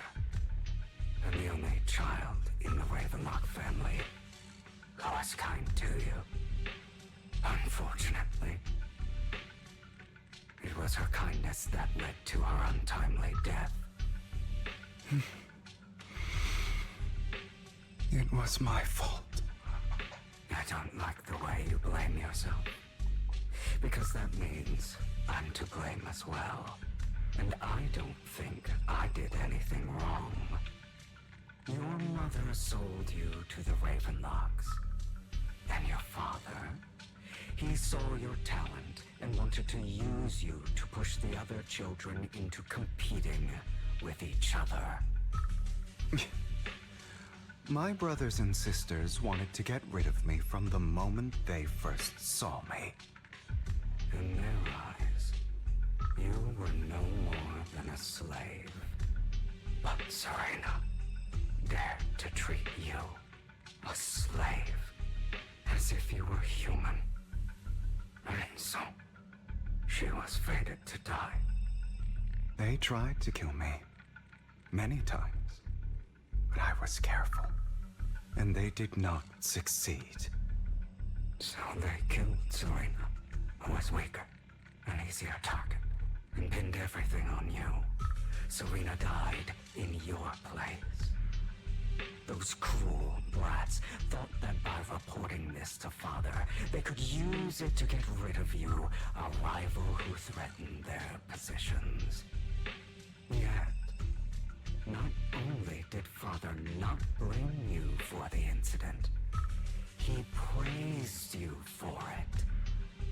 In this world, only the ruthless, cruel, and merciless can stand at the top. And that's exactly what you managed to live up to, no? You found a perfect opportunity thereafter to catch the ringleader of the group who framed you and almost beat him to death.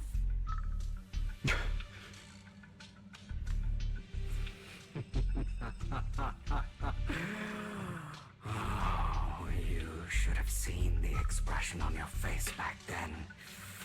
Oh, crazed and manic with utmost delight. I don't remember that.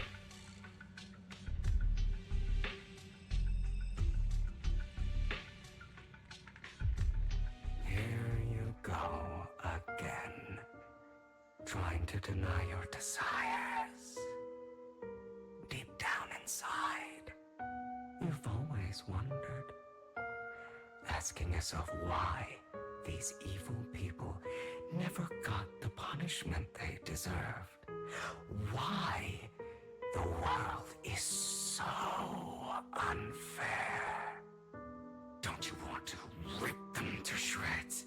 Just like that day when you beat that boy's face into the dirt until he was barely recognizable. His disgusting blood staining your fists. Recall your exhilaration, your cathartic release of rage, that outpour of hatred. That victory belongs to you. You deserve it. Those brothers and sisters of mine are all dead. I cannot take revenge against the long deceased. They died by Hartman's hand. Dying in the power struggle to become the Ravenlock family's heir, rather than by our scythe. Boring. Boring? I find it hilariously ironic. Children who would murder their own kin for scraps of power dead at the hand of their uncle who followed their example. Is that not karma? Power struggles pitting kin against each other, betrayal, suspicion, and hatred between people of the same blood. It's like a curse written into the Ravenlock family's genes. Laughably stupid. Don't forget, my dear, that the same blood flows through your veins.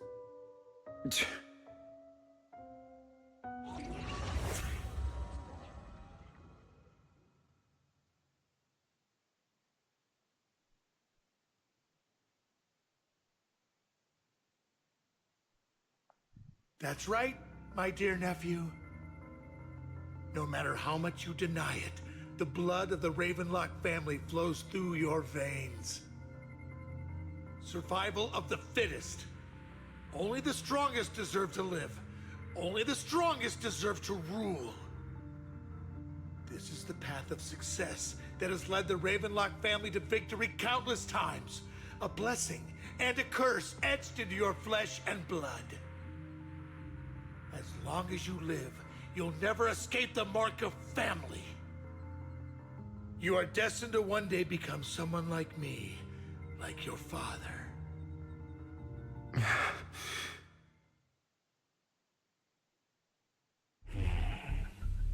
Is that fear I sense? I can see you trembling. Why does the Ravenlock bloodline terrify you so? I won't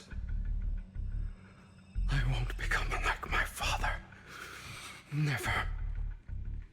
You won't become a failure like him. So relax.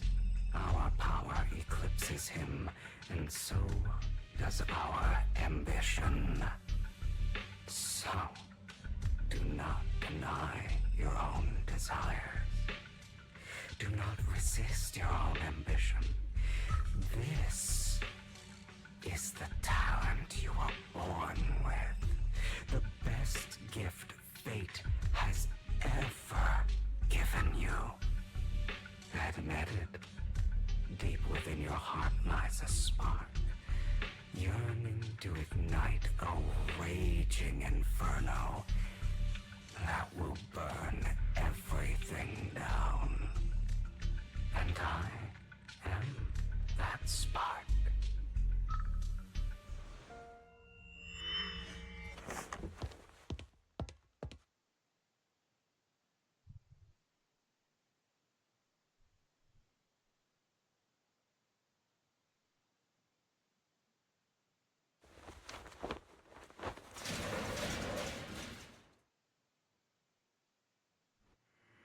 Lygon.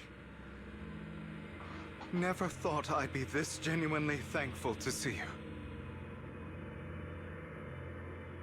Seeing you means this never-ending nightmare is finally over, right?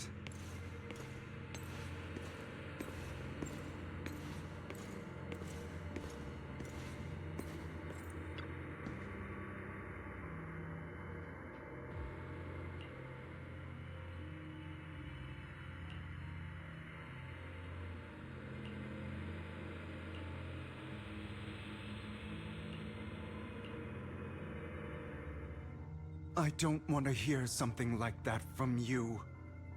You have no idea what that man, my father, is really like. A person who stops at nothing for their own interests and ambitions. Just like what you're doing right now. And what do you think I'm doing this for? All of this was part of your plan. You knew where the Ravenlock family was going to be, so you set Mockingbird's target there. To seek revenge, you plotted to assassinate your own father, but he was too vigilant, and you failed. After almost being assassinated, your father was furious and locked everyone in the hall, but was unable to find the assassin. And what a coincidence that a hollow disaster just occurred in the vicinity. So he used it to eliminate all the unfamiliar faces there, turning them into victims of the hollow, an easy feat for the Ravenlock family.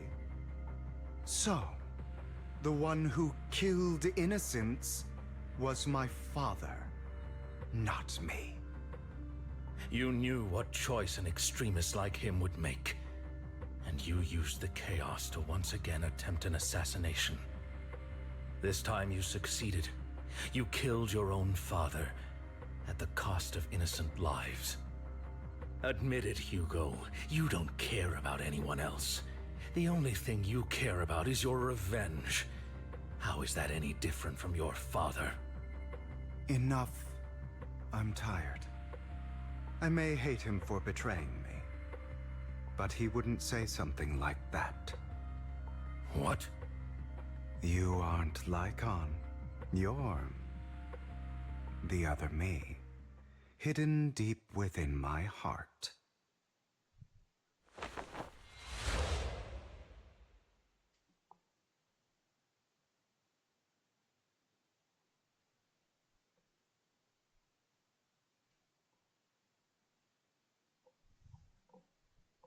I've been waiting for you, my dear. It seems you've already grown accustomed to this place, even turning the tables on me. Just as you said, you are me, and I am you. There's no such thing as having an advantage over oneself. We are ultimately one and the same, forever inseparable. Then you should know what I want to say. When you and Lycon split, you didn't even try to clear up the misunderstanding, didn't deny or argue against what he said. Because you realized that deep down, he was right about you. You just hadn't acted on it yet. Some people live only to bring more suffering into this world. Sometimes, murder is what brings justice back into this world. For that, I must stain these hands in blood. That's right. Just like what you said before you faked your death. Were those words really just an act? To slay the dragon, you must first become one with sharp claws, wending fangs, and strength enough to destroy anything. You know the truth better than anyone. If you hadn't hesitated and instead seized the first opportunity to kill your father, none of what followed would have happened. Innocent civilians wouldn't have died. Your partner wouldn't have lost an eye and both legs trying to save people. And Mockingbird would have never gotten to that point. You can save more people. Save good people. Save more lives than the evil ones you take. I've spent countless hours in regret over that incident. So why not submit to your true nature? You want to be the judge, jury, and executioner of this world. And you can. I wasn't responsible for Father's death. The true mastermind is my uncle, Hartman. His schemes to kill the head of the family were all so he could take control. Mockingbird was simply unlucky enough to get caught up in it. So, for a behemoth like the Ravenlock family, with its roots so deep, a single person's death, regardless of who that person is, wouldn't change anything.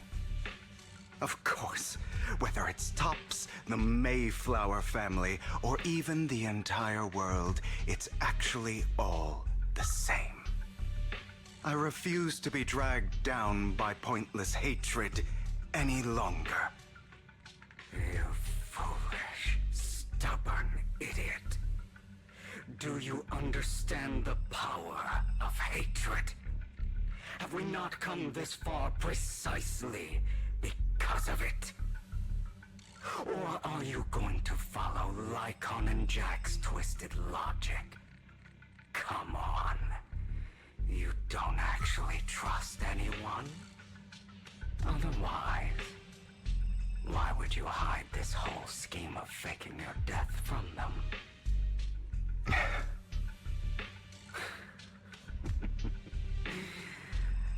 You've built an impenetrable wall around your heart, keeping everyone out. Of course you are right to do so. No one in this world can be trusted. Always. All you'll receive is hatred from your own blood and no love. Suspicion from your companions, and betrayal that comes all too easily. But the most ridiculous thing is that you want them to trust you. You stay silent and long for them to notice your suffering. You yearn for your companion's understanding and trust. Idiot. That's why you are incapable of exploiting them for your own ends. You care about their safety even more than your own. But remember, only the weak need companions.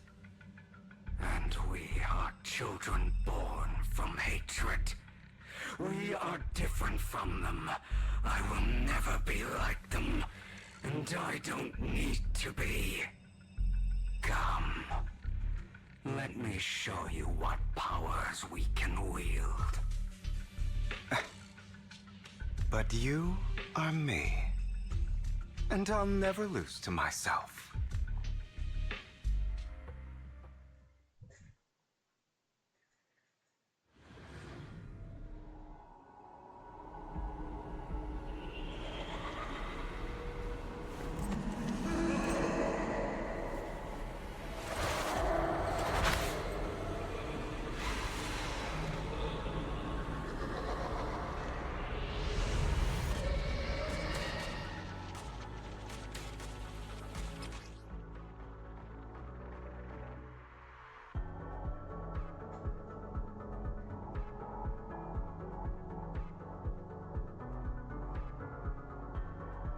Think about all the injustice you've suffered. Is that all? If you choose to forgive, betraying yourself, you know that. Letting you consume me would be the real betrayal to myself.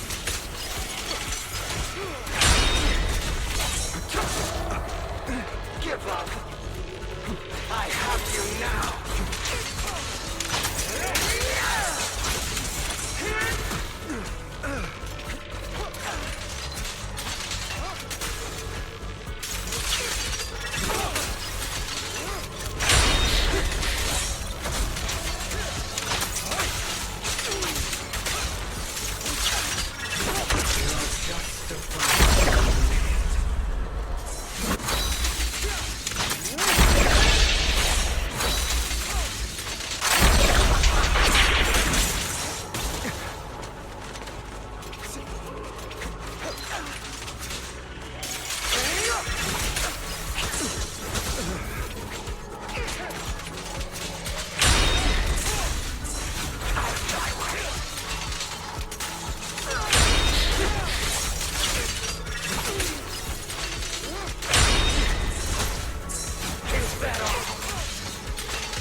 Protect yourself before the abyss! Come to run, are we?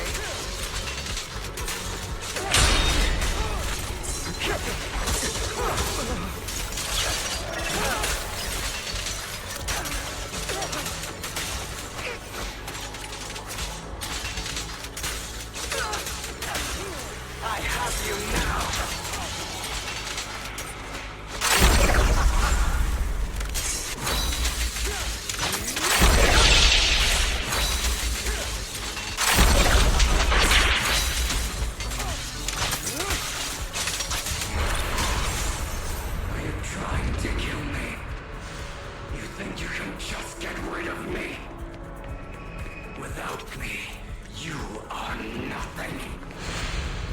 For what it's worth, thank you.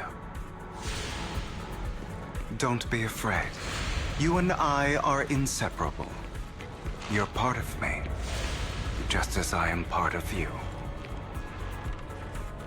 Fancy words won't change anything.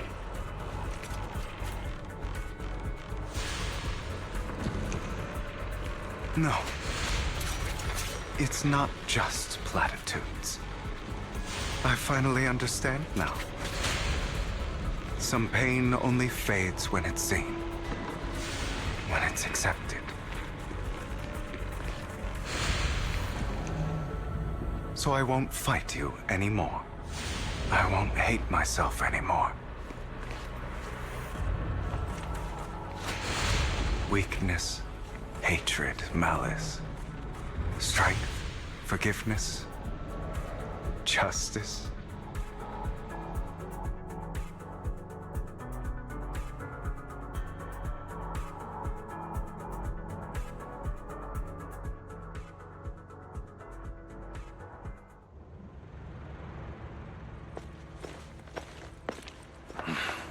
Hugo, it's time.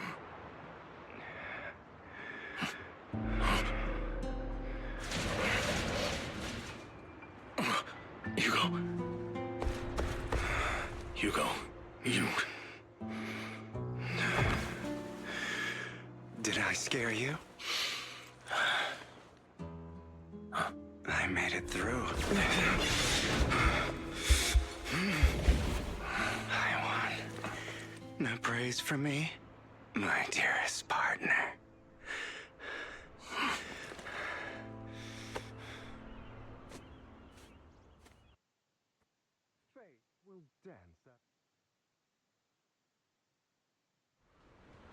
This is just like what I saw in my dream.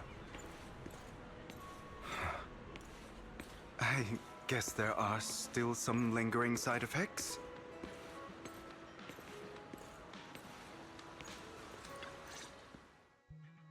Ah, my former partner. You're still as punctual as ever. Are you sure you're fully recovered? How about we fight? And I'll show you how recovered I am. I refuse to fight someone who is in need of medical attention.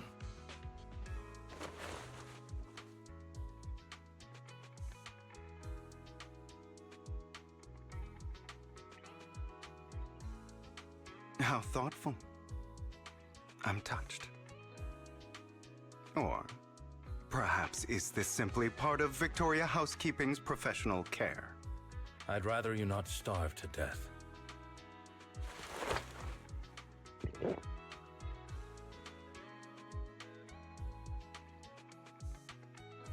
Not to your liking. I'm fairly certain this is the same kind as before. No. I've just gone too long without food. It feels a bit uncomfortable. Either way, thank you. Now tell me, what exactly happened in the warehouse? Just going a bit crazy from... you know what? Were you expecting anything else? But I did have a very long dream. A dream about many things from the past. If I had to put it into words, it would be like giving myself psychological therapy. You seem like you could benefit from some too. How about it? Want to book a session with me? Trust me, I'm a pro. Seems you really have recovered. Well, of course. I'm feeling pretty great right now. Like I could argue with you all day on every petty detail of who exactly was in the wrong back then. I wanted to ask, what you said about Mockingbird before, when you faked your death, was that part of the act? Oh, you mean the part about how Mockingbird has never really changed anything or saved anyone. I didn't expect you to still be so hung up on this. Interesting. After all, it was you who chose to betray Mockingbird. To betray me. Just as I said before, I never considered Mockingbird a failure. Perhaps Mockingbird deviated from its origins, but it has its value. You shouldn't reject the things you've done. Or Mockingbird. I have contemplated this before. Yes. Mockingbird has helped some people and has genuinely managed to cause trouble for those who abuse their positions of power for evil.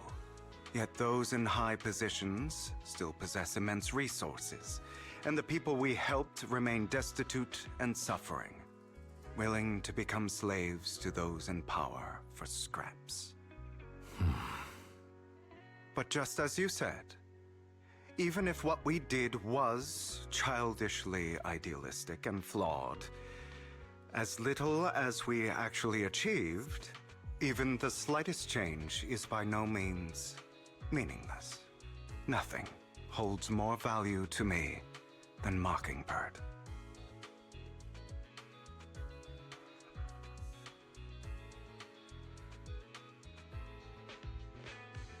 All right, let's catch up later.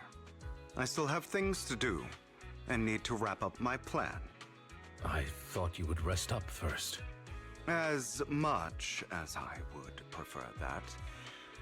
My dear uncle and the Exaltus fanatics likely would not give me such an opportunity. If all has gone to plan, the fish will have taken the bait already. And if everything goes very well, I'll soon have solid evidence of the Ravenlock family's crimes. Well then, thank you for your assistance, former partner. Let's part ways here. I'll go with you. Lycon, surely you don't think that because I just recovered, I'm too weak to deal with those useless fools. Hartman's actions will disturb the safety of New Eridu. As I serve the mayor, I should intervene. Very well, whatever. Let's go. And don't slow me down.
I'm sure you've heard about the missing workers from companies under the Ravenlock family, too.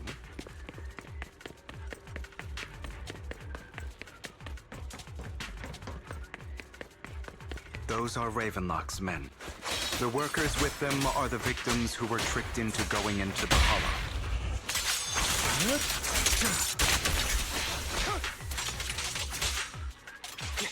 Come on, let's get them out of here. Say no more.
Bunch of nobodies. Boring as hell. Kill them! You're welcome to try.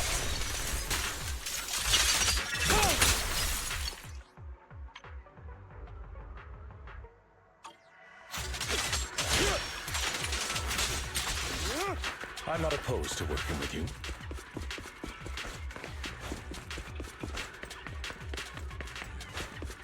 More workers here. And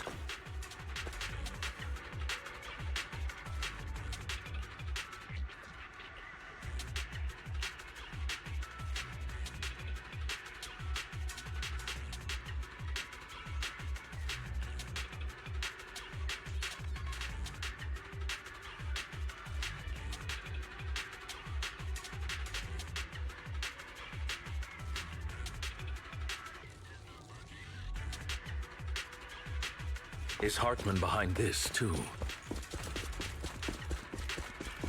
of course, he threw them into the Hollow like offerings for the Exaltists.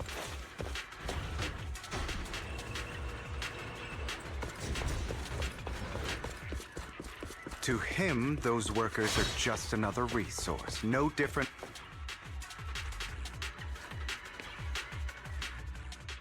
There's more over there. Let's hurry. It's different this time. Don't rush in. Let's listen in on what they're saying first. I still need more direct evidence to ensure the plan is absolutely foolproof. The compensation you promised, it's all real, right? All we have to do is follow you into the Hollow for some simple tasks, and you'll give us a huge sum of dennies. Sounds real suspicious. Shut your trap. You keep yapping and asking questions. If this is all so suspicious, why were you so eager to sign up for it? Because I don't have a choice. My daughter was previously caught in the Hollow disaster and suffered severe corruption. The treatment costs have completely drained our family's savings. So that's why... It's the same for me. A serious illness at a senior age. I need the money. Who would risk taking a job like this unless they were desperate? I'll do it. No matter how suspicious. As long as I can get paid, I'll do anything. Even risk my life. Wait, you people from the Ravenlock family, you're part of a big company in Tops. You wouldn't go back on your word, right? Don't worry, you'll get every denny you were promised.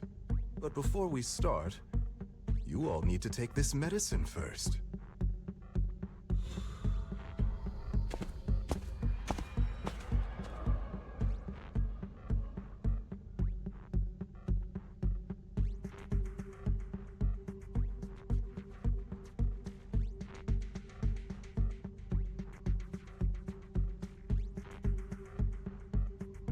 Bro, should we really be doing this already?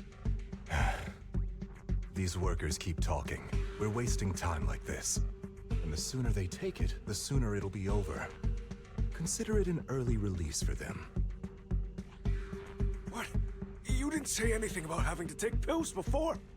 Look, this is good stuff, all right? It'll increase your ether aptitude. There's tons of people who'd kill for something like this.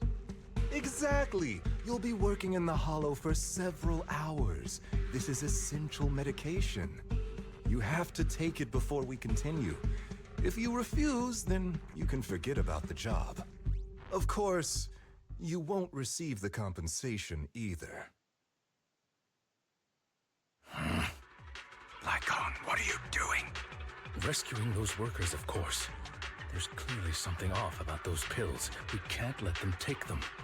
Now is not the right time. As I said, we need more evidence to ensure the plan works. And as I said many years ago, you can't exploit innocence to achieve your goal. So that's how you see it. If that's not what you want me to think, then explain everything to me. All right. It's a little complicated, but simply put, these workers will be fine. Of course, it's your choice to trust me or not. But if you try to rush in, I will stop you. I trust you.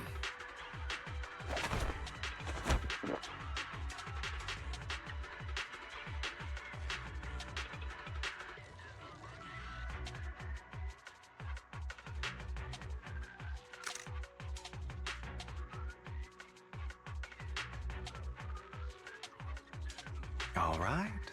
That's the evidence. Now we can go and beat them into the ground as much as you want. Don't forget, you owe me an explanation. Also, don't overdo it and kill them. Even if they're the worst of the Ravenlock family. All right, Your Holiness, Saint Lycon. Who the hell are you? Why don't you take a guess? We're the ones here to stop you.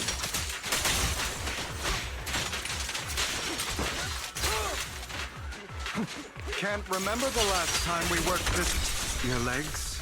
How are they feeling? I'm fine. To be honest, I think I prefer the way you used to fight. You had a lot more aggression. I've merely learned to control my strength.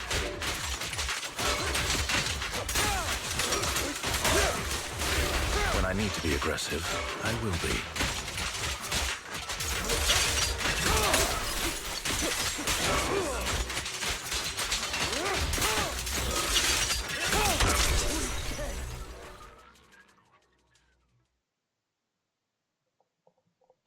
Damn it! Who the hell are you? How dare you mess with the Ravenlock family! Ravenlock. Savor the name while you can, for it will soon cease to exist. What's that supposed to mean? It means exactly what I said. I think this might be good for you. Sever your ties while you can. You still have a chance to walk your own path. The family's honor comes above all else. Is that really what you think? I saw the compassion on your face just now. You're not from the main family, right? That's why you were assigned to these trivial tasks. But in reality, there's no need for you to keep playing this boring game for them. I don't have a choice. From the moment I was born into the Ravenlock family, You always have a choice, if you're willing to act. All right, let's end the small talk here.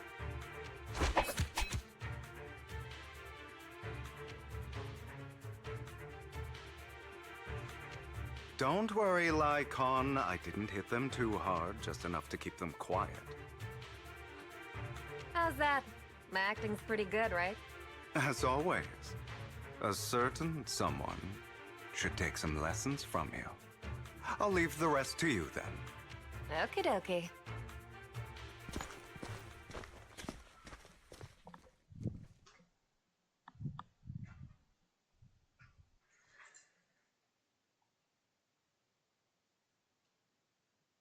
Okay, now can you tell me exactly what's going on here?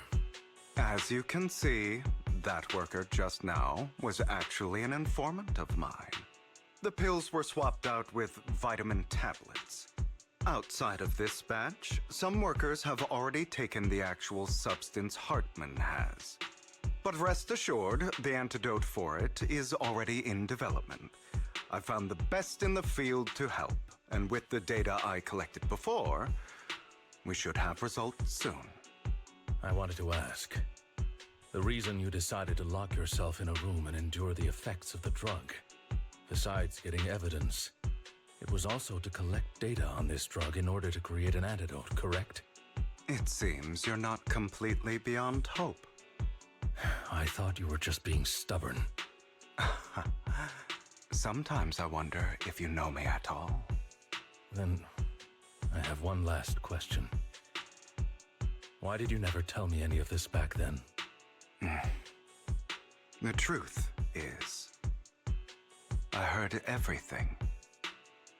That entire conversation between you and Jack. Before he passed away in that small attic. When Jack called you aside and gave you those warnings. When he told me you might go down the wrong path. That's right. You never said anything. What would I even do? Scream and rage over your suspicions, or get on my knees and beg for you to trust me? You know there's no way I'd allow myself to do such a thing. Besides, back then, even I was confused about myself. Jack, he... It's all in the past. You don't need to explain anything to me. Enough. We should get going. If we're going to reminisce over the past, we should find a more suitable location.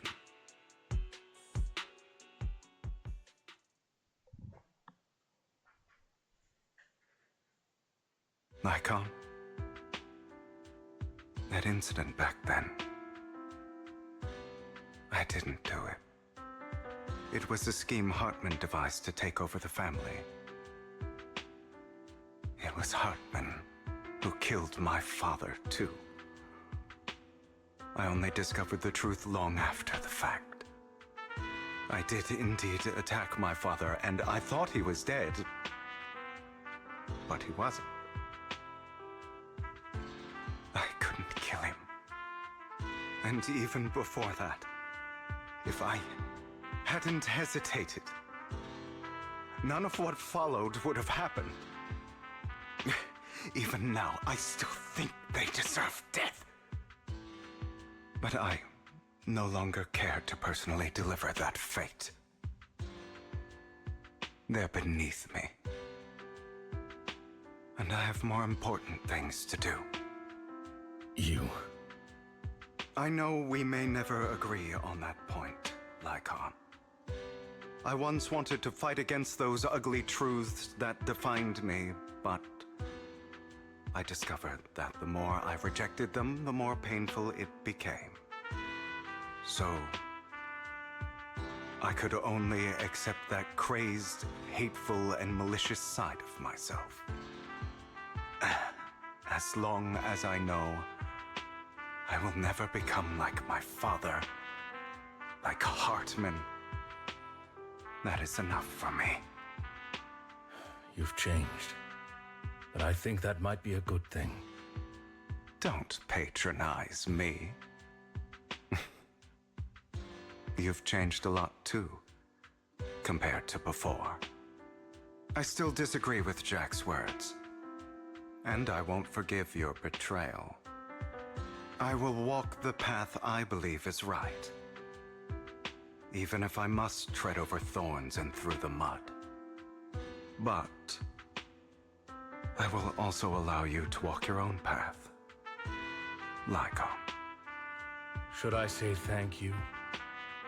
You're welcome. Come to think of it, we haven't talked about your legs and eye. It was just an accident, not your fault. I'm doing well now. I hope you are too. On the contrary, perhaps I should be the one apologizing. I misjudged you. I used to think you wanted power, that everything you did was for your own ambitions. I thought you wanted the power to pass judgment on all in this world like a god. I am a god. I am my own god. Or you could say that in this world, everyone is their own god. There are many things that we are powerless to change. But there are also many choices we can make. Just as I said before, I am the only one who can kill me or save me. I'm glad you think that way. Let's go. I still have one last thing to do. To witness the end of Ravenlock.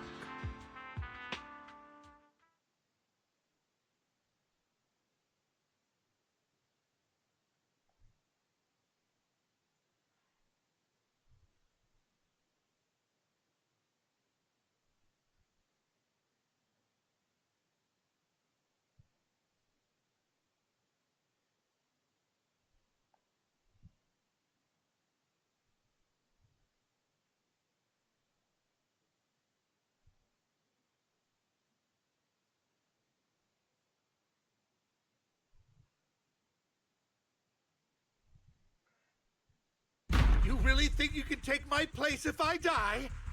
Never, you filthy bastard! Your little tricks mean nothing. As long as the Ravenlock family stands, I can still get back on my feet. You still don't get it, do you? This was never about avenging my father. And I don't care about taking your place. I didn't come this far just to kill you. That'd be pathetic. Right on cue. Why don't you take a look at this, Uncle? On behalf of TOPS, I'd like to clarify that we had no involvement in the Ravenlock family's actions. TOPS is officially terminating all partnerships with the Ravenlock family, effective immediately. We will have no further affiliation with them. Are you crazy? What the hell do you get out of ruining the Ravenlocks? You want to be a petty thief forever? Thief? Oh, Uncle. Allow me to reintroduce myself. I'm the name people whisper about.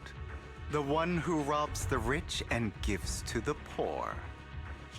I'm the master con artist who can fool anyone, anytime. I'm the leader of Mockingbird. The one who turns every headline into my own stage. I have friends who'd catch me if I fall, partners who'd shed tears for me, and allies who always have my back.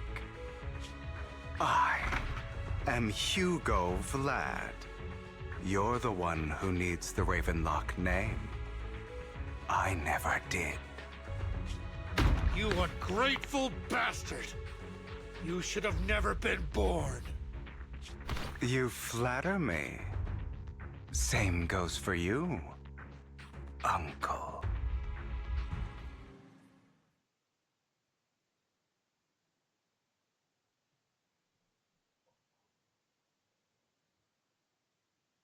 You've done well, Vivian. You had better give me an explanation. And here I thought this would be a touching reunion. What's with all the anger? Hugo, I'm a member of Mockingbird too. And I mourned your death. Listen, Vivian. I don't want you or the people you cherish to get caught up in danger because of me. I've always been selfish, so I don't hesitate to use you all as variables in my plans.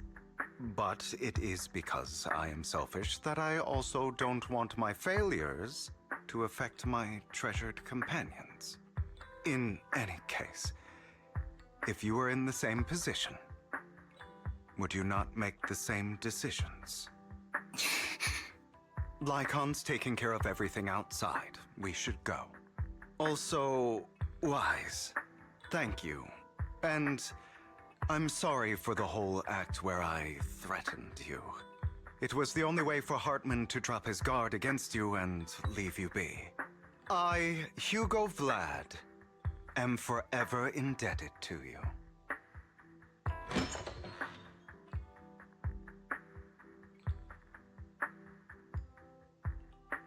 Master Proxy, although it is late, there is some important intel that I must give you now. Did you know about Hugo's plan to fake his death and everything that's been happening, Lycon? I was simply playing along. After all, I could not determine whether Hugo's plan would pose a threat to you.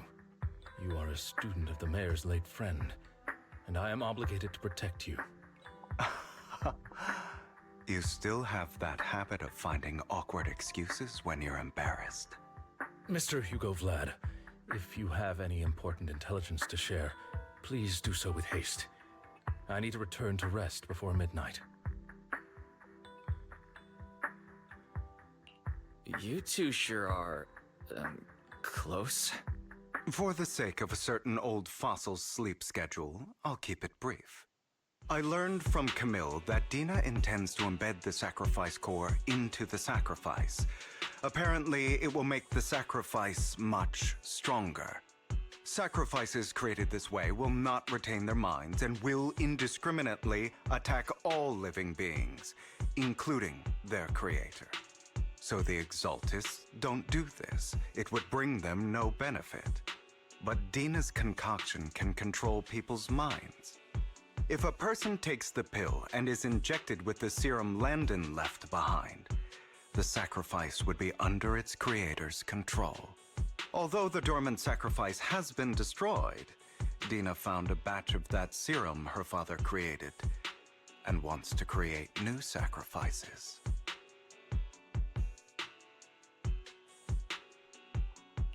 Putting aside the sacrifice for now, Hartman's sacrifice core is fake. We don't know where the real one disappeared to. The real core has always been here. Here? In Lord Phaethon's video store? Vivian, do you remember when I suggested you give that collectible to our dear Proxy? I remember. But that was just an ordinary pendant. And I've met the person who submitted it. She has absolutely no connection to the Exaltists.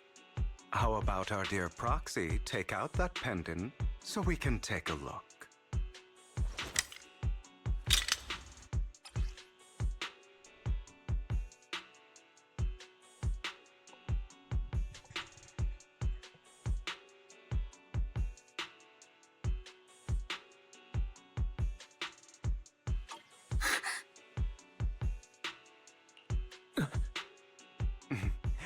I'll take your surprised expressions as a compliment for my little trick.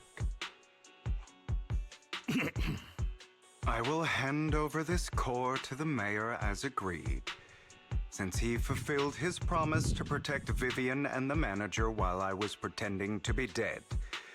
I won't go back on my promises. No wonder the mayor would promote rhetoric favorable to Mockingbird. I can't believe I thought he was actually being sincere.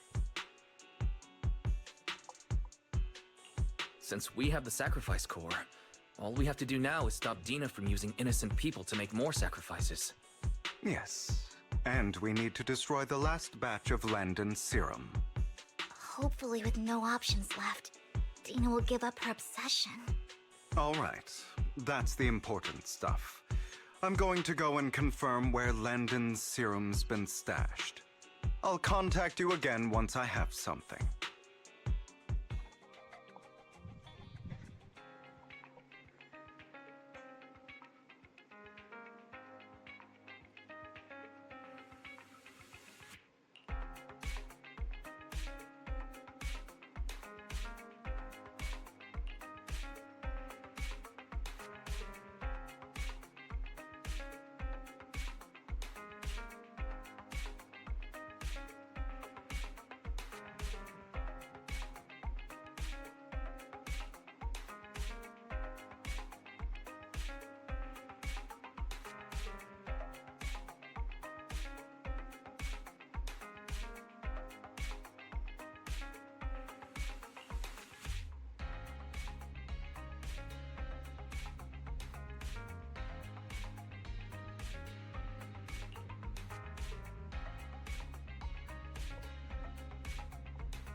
Landon's stash should be somewhere nearby. I did some digging. Some of the missing workers were brought here too.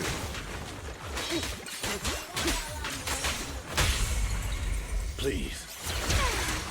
Dina's getting ready to make her move. In position. Don't worry, we'll clear them out.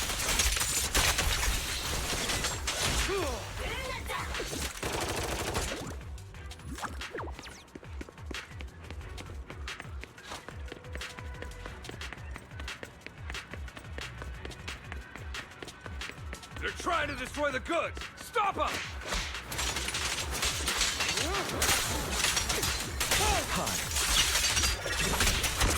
We need to take care of the guards first.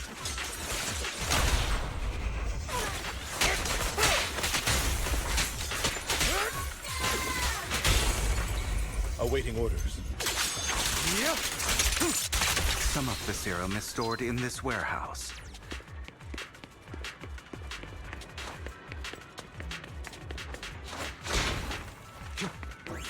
Fine, if you insist. I'm here. Say no more. You're not taking anything from here! Peek off, Hugo. Get the guards first. Don't get hit.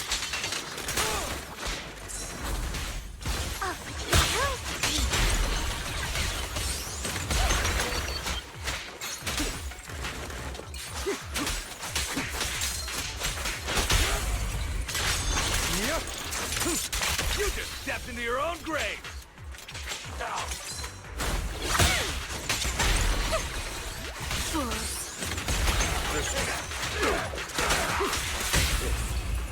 Truth is a beloved thing.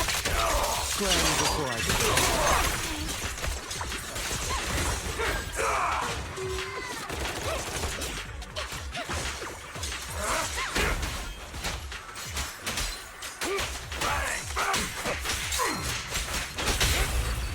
I'll write the ending to your nightmare.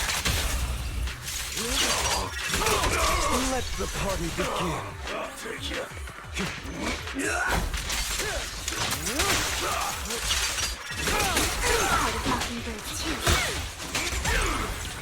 I'll take you. In position. Answered.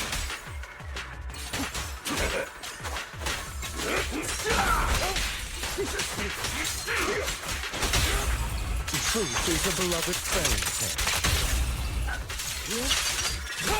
The end is nigh. More of Landon's serum survives than expected. Fortunately, since they're still here, it means Dina hasn't executed the final step of her plan. There's likely a lot more stashed around here, and we have yet to locate the missing people. Our actions here won't go unnoticed. Perhaps they're making plans to deal with us on their side. With Landon and Dina's concoctions combined, she may be capable of creating a sacrifice that obeys her. If it comes to that, this will get far more troublesome. How about we split up? Hugo and Lycon will destroy what remains of the substance around here, and Vivian and I will go search elsewhere. Very well. Let's go with your plan. But be careful if you encounter Dina and her people. According to Camille, she's absolutely obsessed with completing her father's dying wish. Who knows what she may try? Let's part ways here for now. And perhaps the other manager could use Eos to guide us. Sure. I've been feeling way better these past few days, so just leave it to me. It's only now that I realize how fortunate we are to have two Lord Fayfins. Yeah, but I feel like our work's doubled. In the past, Wise and I would only ever work on the same route. Greater power means more responsibility. And in any case, I'm sure the mayor would be able to provide double compensation. He's a very generous person, after all. Right, Lycon? I will request additional compensation from the mayor. It's not about compensation. It's just... I'm still not used to us being separated in the Hollow, so I'm worried about Wise's safety. Oh, but I have no doubt in your abilities. I just haven't gotten used to it yet.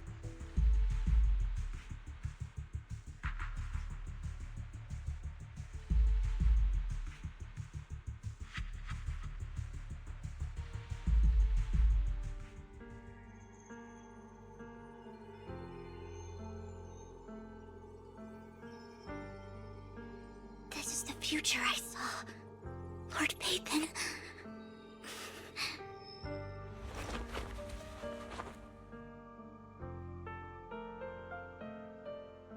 I'm sorry. This time, I will make sure the future I saw does not come to pass. I don't want to bring you misfortune. That's all I wish for.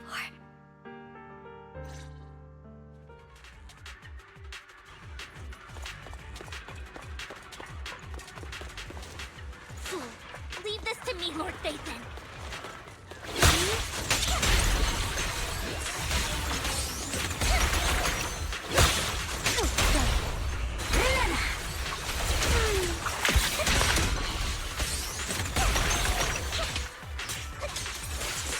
Stay away from me.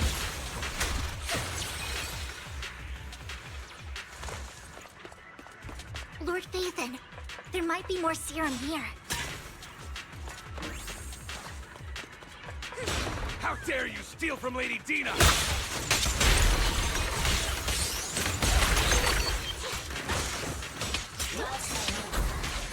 I'll try to go easy on you.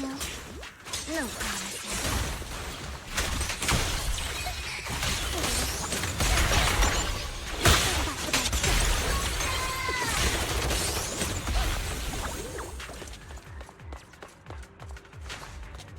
There are containers by the fissure.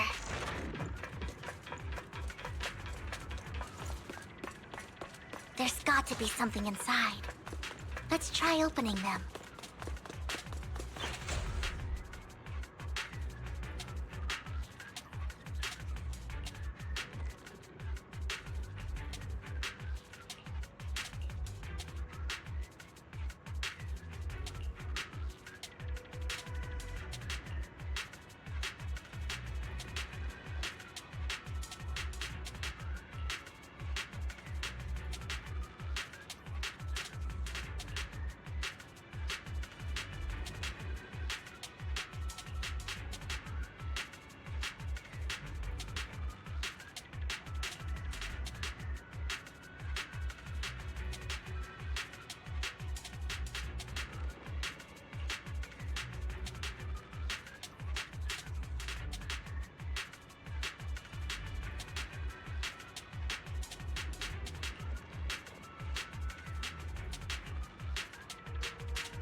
It must have been tough for you to find this place. Vivian, if you had stayed out of it, I wouldn't be so eager to get rid of you. Those people have been taken to safety. You're all out of options. They're just mere test subjects.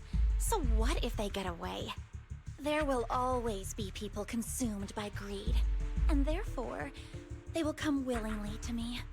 In any case, what are a few sacrifices in comparison to the completion of Father's grand ambition?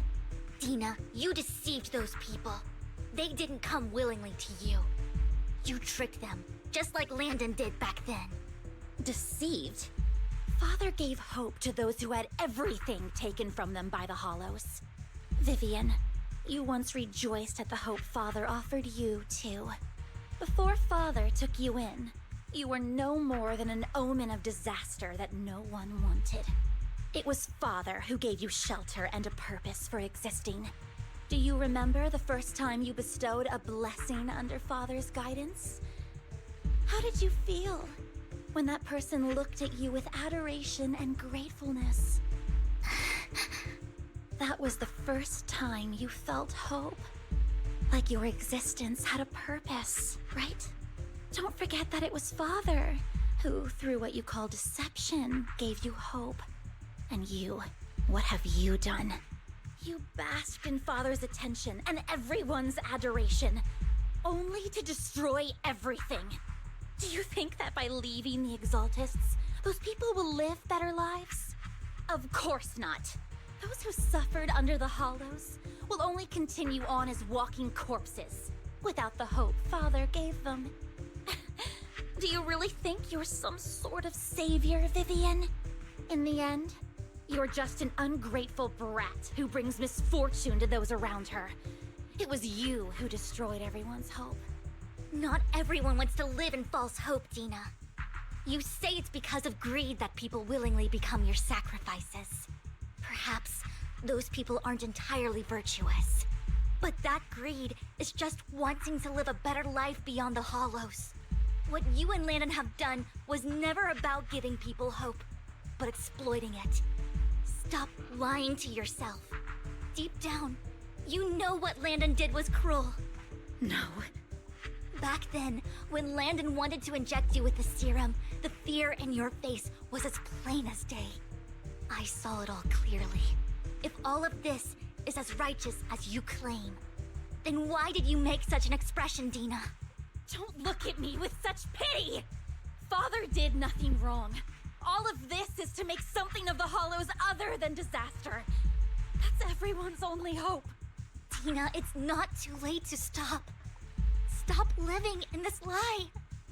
You know what would happen if a sacrifice loses control and escapes the Hollow. It's not the Hollows that are to blame for those people's deaths, but the hope you keep talking about. That will cause more despair and claim more lives. That is merely the necessary sacrifice to accomplish a greater goal. No one deserves to be a sacrifice. Your hypocritical magnanimity disgusts me. I can always go and get more test subjects if they've escaped. And I will be able to replicate Father's serum with enough time. With you gone, I'll be able to complete Father's gift to the Creator and fulfill his last wish. Camille, release the failed subjects. Lady Dina. Camille, are you going to do what you did before? You keep saying you'll follow the Creator, but it's all lies. Lady Dina, the Hollows took my family from me. I understand that there's no way to get back what I've lost. It was Lord Landon who told me that the Creator would guide me. One day, Hollows will no longer be disasters. Everyone will be able to survive inside them. I look forward to the day when this hope becomes reality. I watched you grow up, and I know that you've always looked up to your father. He gives you hope, and I destroyed that hope with my own hands. I know the pain of loss, so I've always felt guilty. I want to atone for the hope I destroyed. But Dina, I don't want to ruin more lives, and I don't want to continue watching you destroy yourself. Vivian is right. Not everyone wants to live in false hope. So, please, stop. Camille, are you abandoning me too? I'm not abandoning you. I just don't want to see you go past the point of no return. The point of no return? I passed that point ages ago. No, Dina. You can still turn back. I'll be your way back. Where are you going, Camille? I made a deal with Hugo and the mayor. If someone needs to take the fall for this, let it be me. I did it. All of it. I've been forcing Landon's only daughter, Dina, to research how to create sacrifices. I colluded with the Ravenlock family for my own gain. Everything Dina did was under duress. Since I've kept her captive for so long, she doesn't have the skills to survive as an independent member of society. She'll need a caretaker and teacher. Someone who will look after her and educate her. No! I refuse, Camille! I refuse to accept this! Dina, I'm going to dispose of those failed subjects. I won't allow it! You'll die! I won't allow it! You can't leave me. I command you! You've always followed my orders, and you will follow them now! It wasn't your orders that I've been following. My younger sister, who was stolen from me by the Hollows, also had such beautiful red hair. When Landon told me the Creator could bring me hope, you were standing there, right behind him. I was certain, then and there, that this was the hope the Creator had given me. Start over, Dina. You still have so long, so much time. You'll make friends, find people who love you, and make many beautiful memories. That's not what I want! Camille, you're not allowed to die! I won't allow it! I won't allow it! Goodbye, Dina. And I'm sorry, Vivian. I'll leave the rest to you.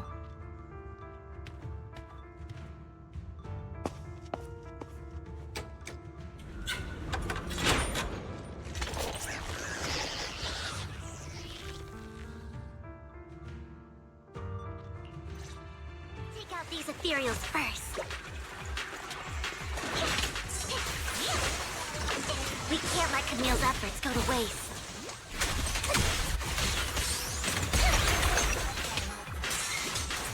Don't touch me.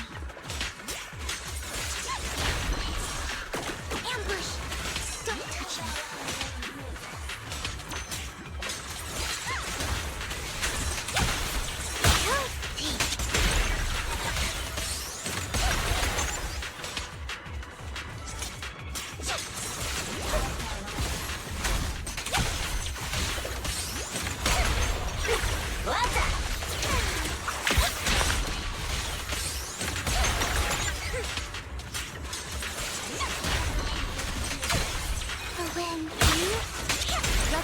Dina, Lord Phaethon.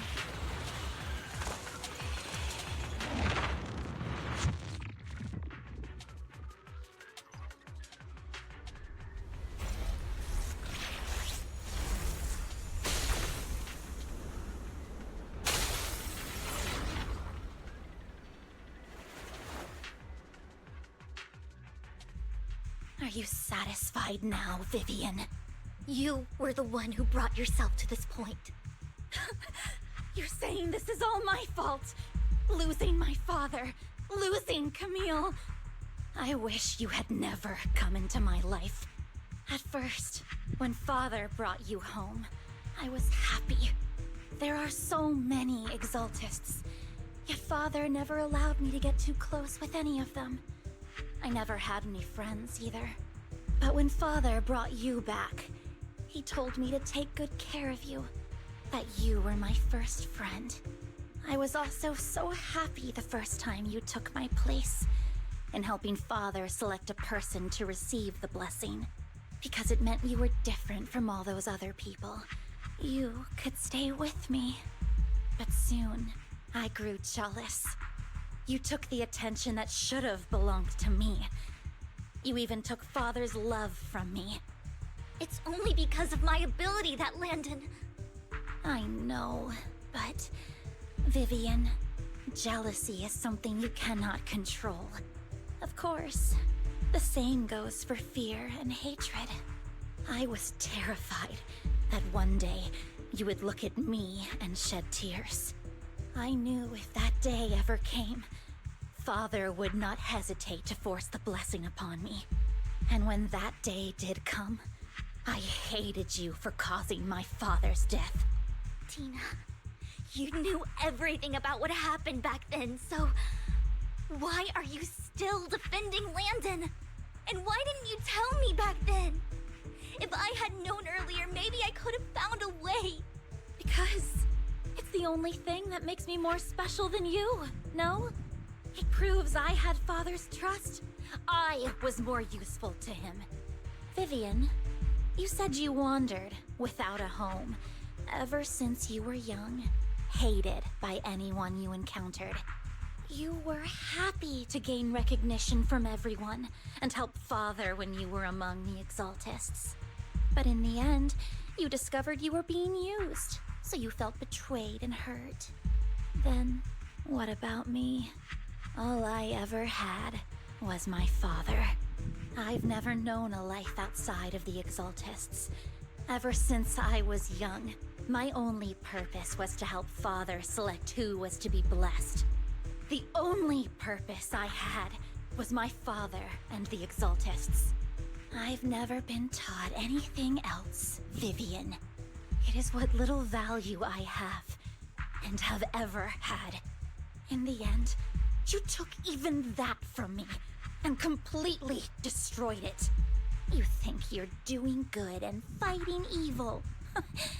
You've only managed to affect a small part of your world.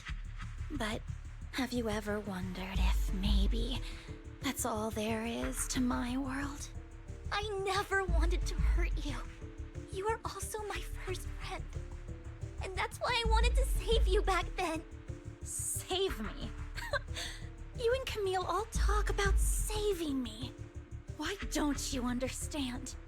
To me, loss is so much more painful than death. Tina, you can start over.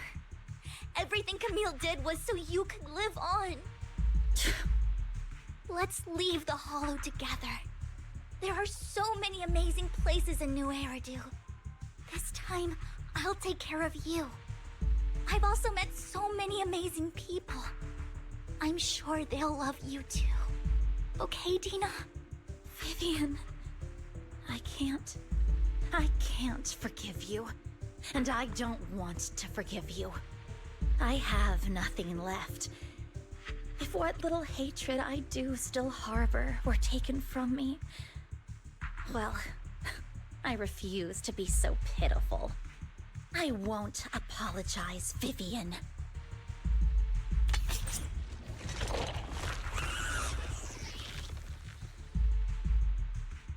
I don't want to hate myself, so I can only hate you for killing my father, and hate Camille for leaving me.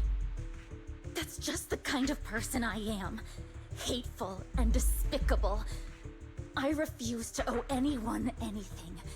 I refuse to feel regret. I won't. Vivian, I will keep hating you. I will take all who are precious to you. I will also hate Camille, so I won't do as she wished and start a new life. Vivian, if you had never existed, if I had never, you would be... Lord Phaethon, please do not interfere. She was my first friend. I'm going to bid her farewell.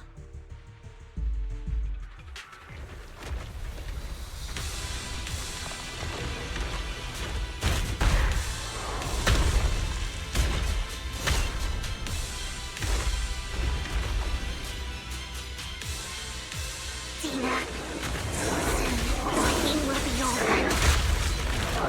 Lord Phaethon, don't come any closer!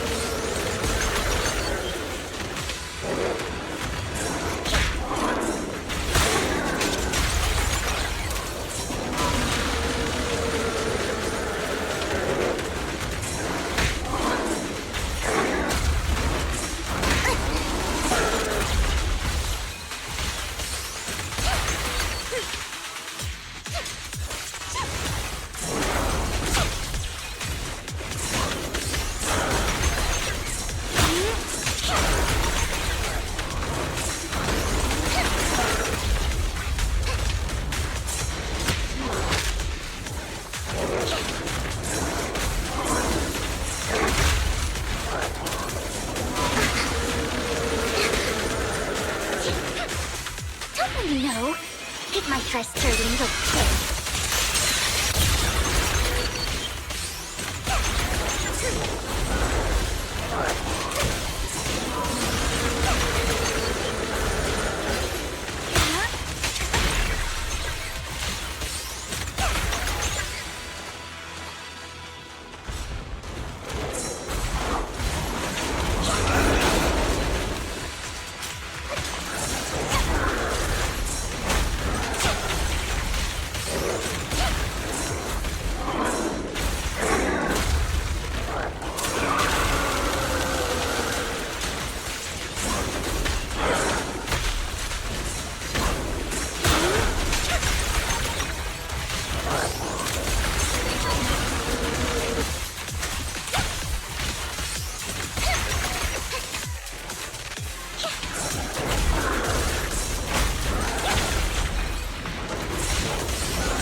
Vivian, behind you! Lies!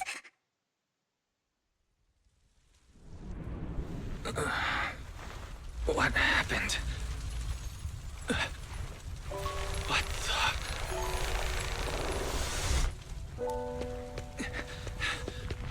Vivian! Lies. Don't come near me. This is my own choice.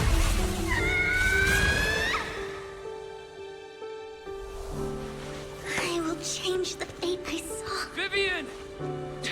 I just want you to remember me when I looked my best. Vivian! Careful. Vivian, your body... I'm sorry you had to see me like this, but I don't want to be the one that only brings misfortune anymore. No. There's got to be another way. It's so warm, and the night is beautiful. Vivian?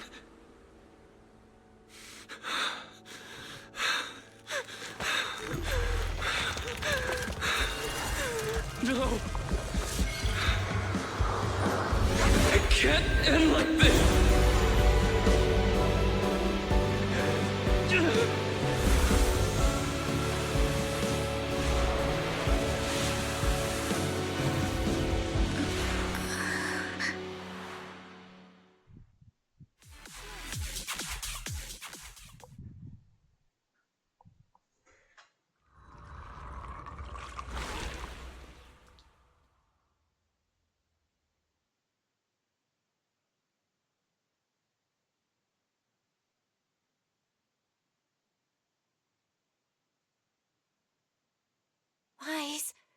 Wise!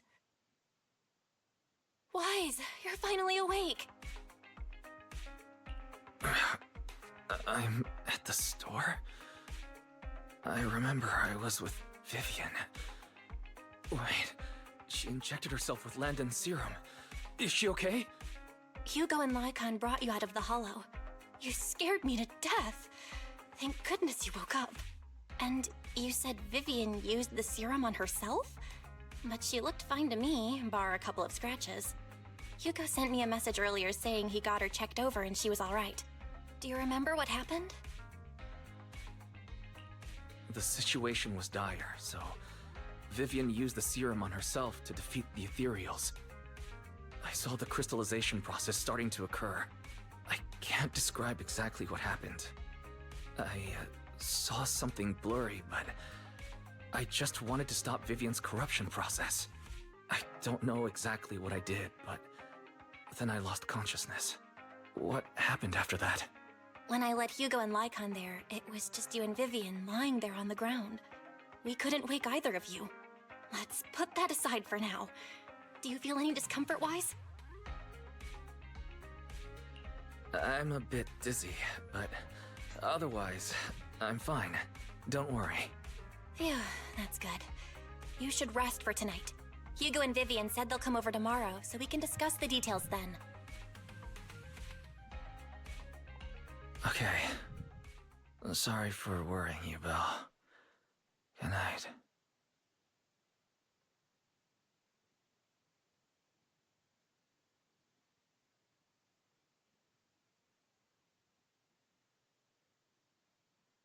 Lord Phaethon! How are you feeling? No headaches? Leg pains? Heart palpitations? Loss of appetite? Vivian?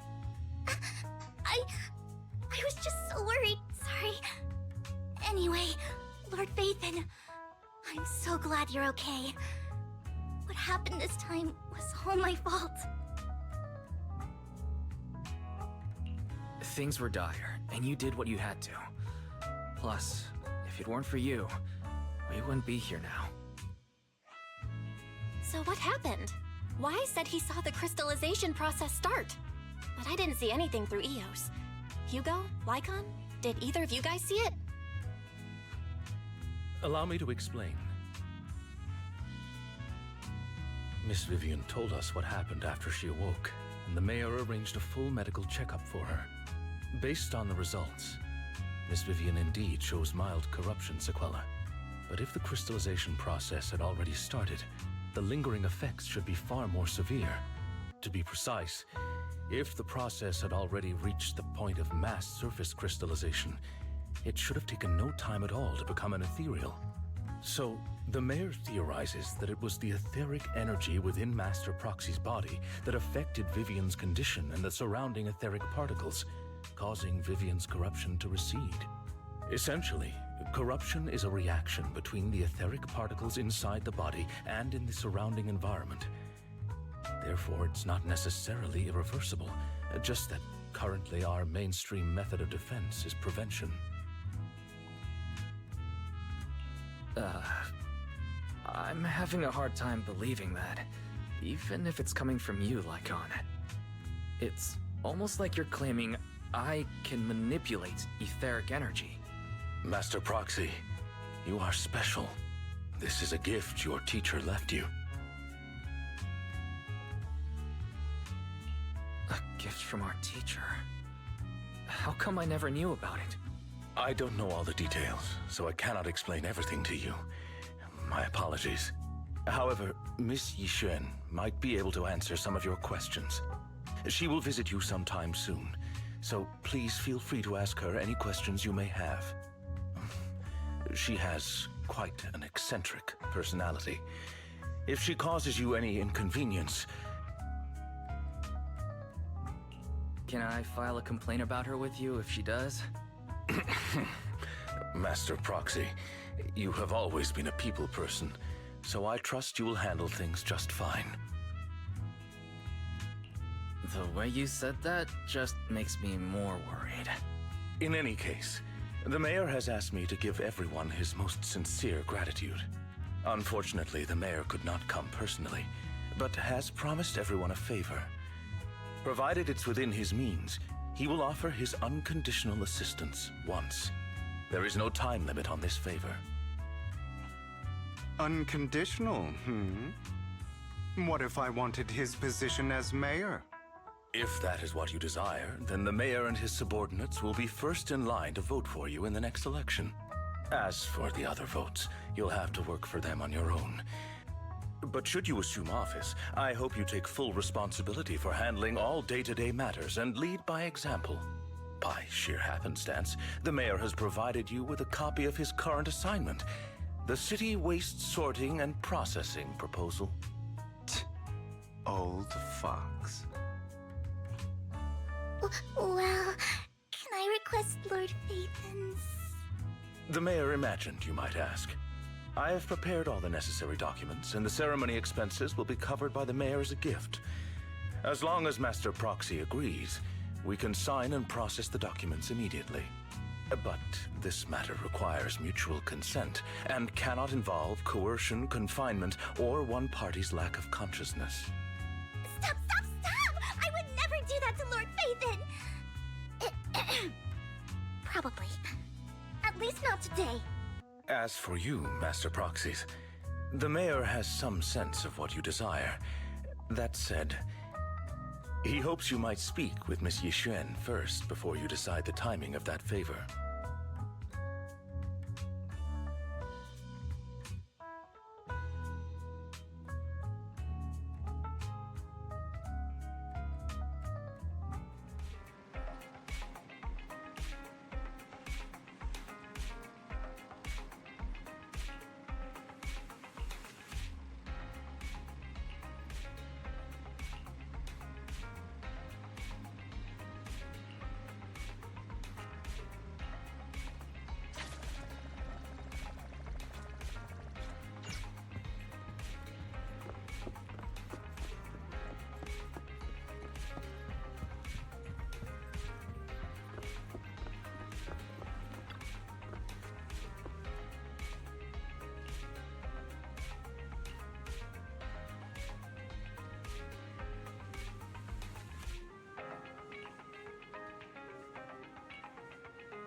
I did not expect that such a spiritual entity would exist here.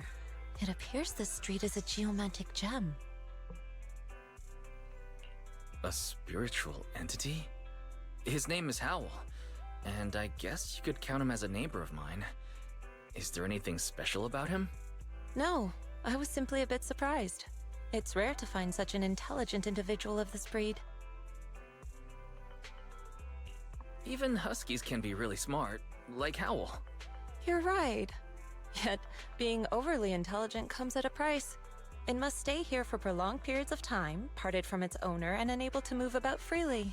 Both a blessing and a curse. However, it seems quite happy. We've strayed a bit off topic.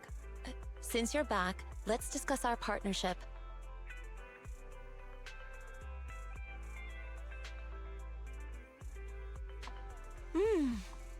Nice job. Good air circulation, excellent layout. Very suitable for a business.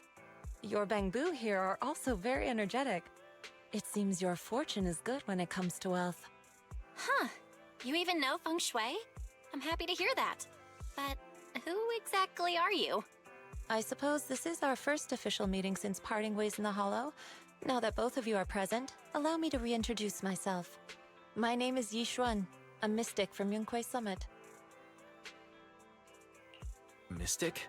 Like those people in movies who can tell your fortune and go around blessing people? This is my first time meeting one in real life. But what's Yunquei Summit? Any details you can give? Just an ordinary sect of the mystic arts. Our disciples travel all across New Eridu and sometimes collaborate with authorities. Currently, I'm affiliated with the Hollow Investigative Association. Right now, however, I'm here to discuss a partnership in the name of the Mayflowers. So, what sort of partnership are we talking about? I have reviewed the documents provided by the Mayflowers. You previously underwent an implant surgery. After recent adjustments, abnormalities occurred. These abnormalities bear resemblance to the craft practiced by us at Yunquei Summit. If you are willing, I can teach you how to better control your abilities. Better control my abilities. That sounds great, but there's no such thing as a free lunch. Since you're willing to teach us your craft, Shifu, you must want something in return, right? That's right.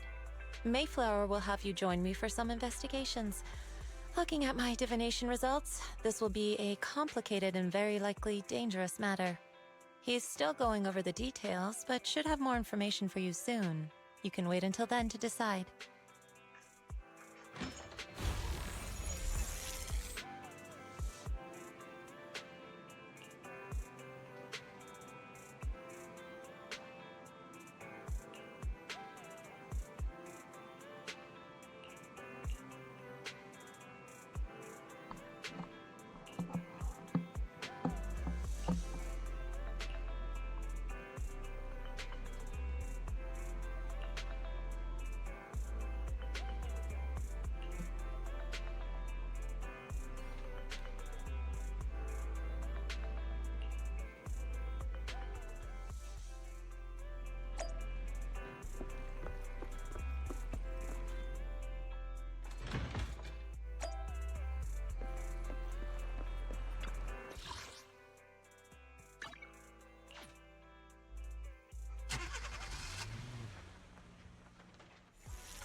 Please, help me check my fortune! Here's my palm. Look, doesn't this thick wealth line mean I'm about to strike it rich? I've looked it over, and your fortune is decent. Huh? You barely looked at it, and you're already done? You have good fortune. What? You don't believe me? I do. Thank you so much. Next, it's my turn. Hey, wait, hey, quit cutting in line. So this is where you were. Who are all these people? You're here, Wise? I decided to take a break. I didn't expect so many people to come seeking my divination services. Don't worry, I need no more than a simple spell to solve this matter.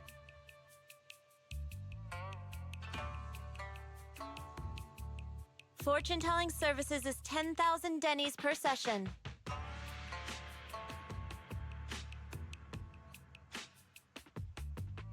All gone? Good. It seems the Banish Wealth and Desire spell is still effective. Banish Wealth and Desire? That's a spell? This isn't the kind of craft you said you were going to teach us, is it? Our video store has a business license, and we'd get complaints if we charged unfair rates. Of course not. This is just a trick to deal with trouble. I'll take my time showing you the true craft of Yunquei Summit. For now, let's find that shop.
Yacerán Shifu. The store is right up ahead. Yes, this is the place.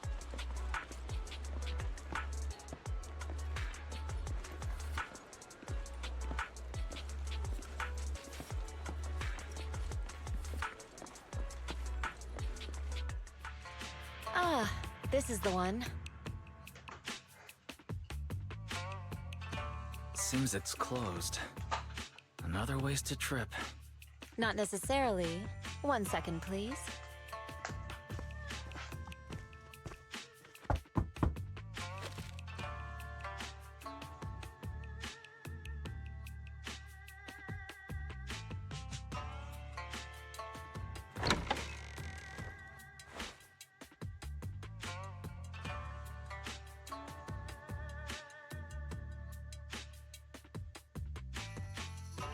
Huh?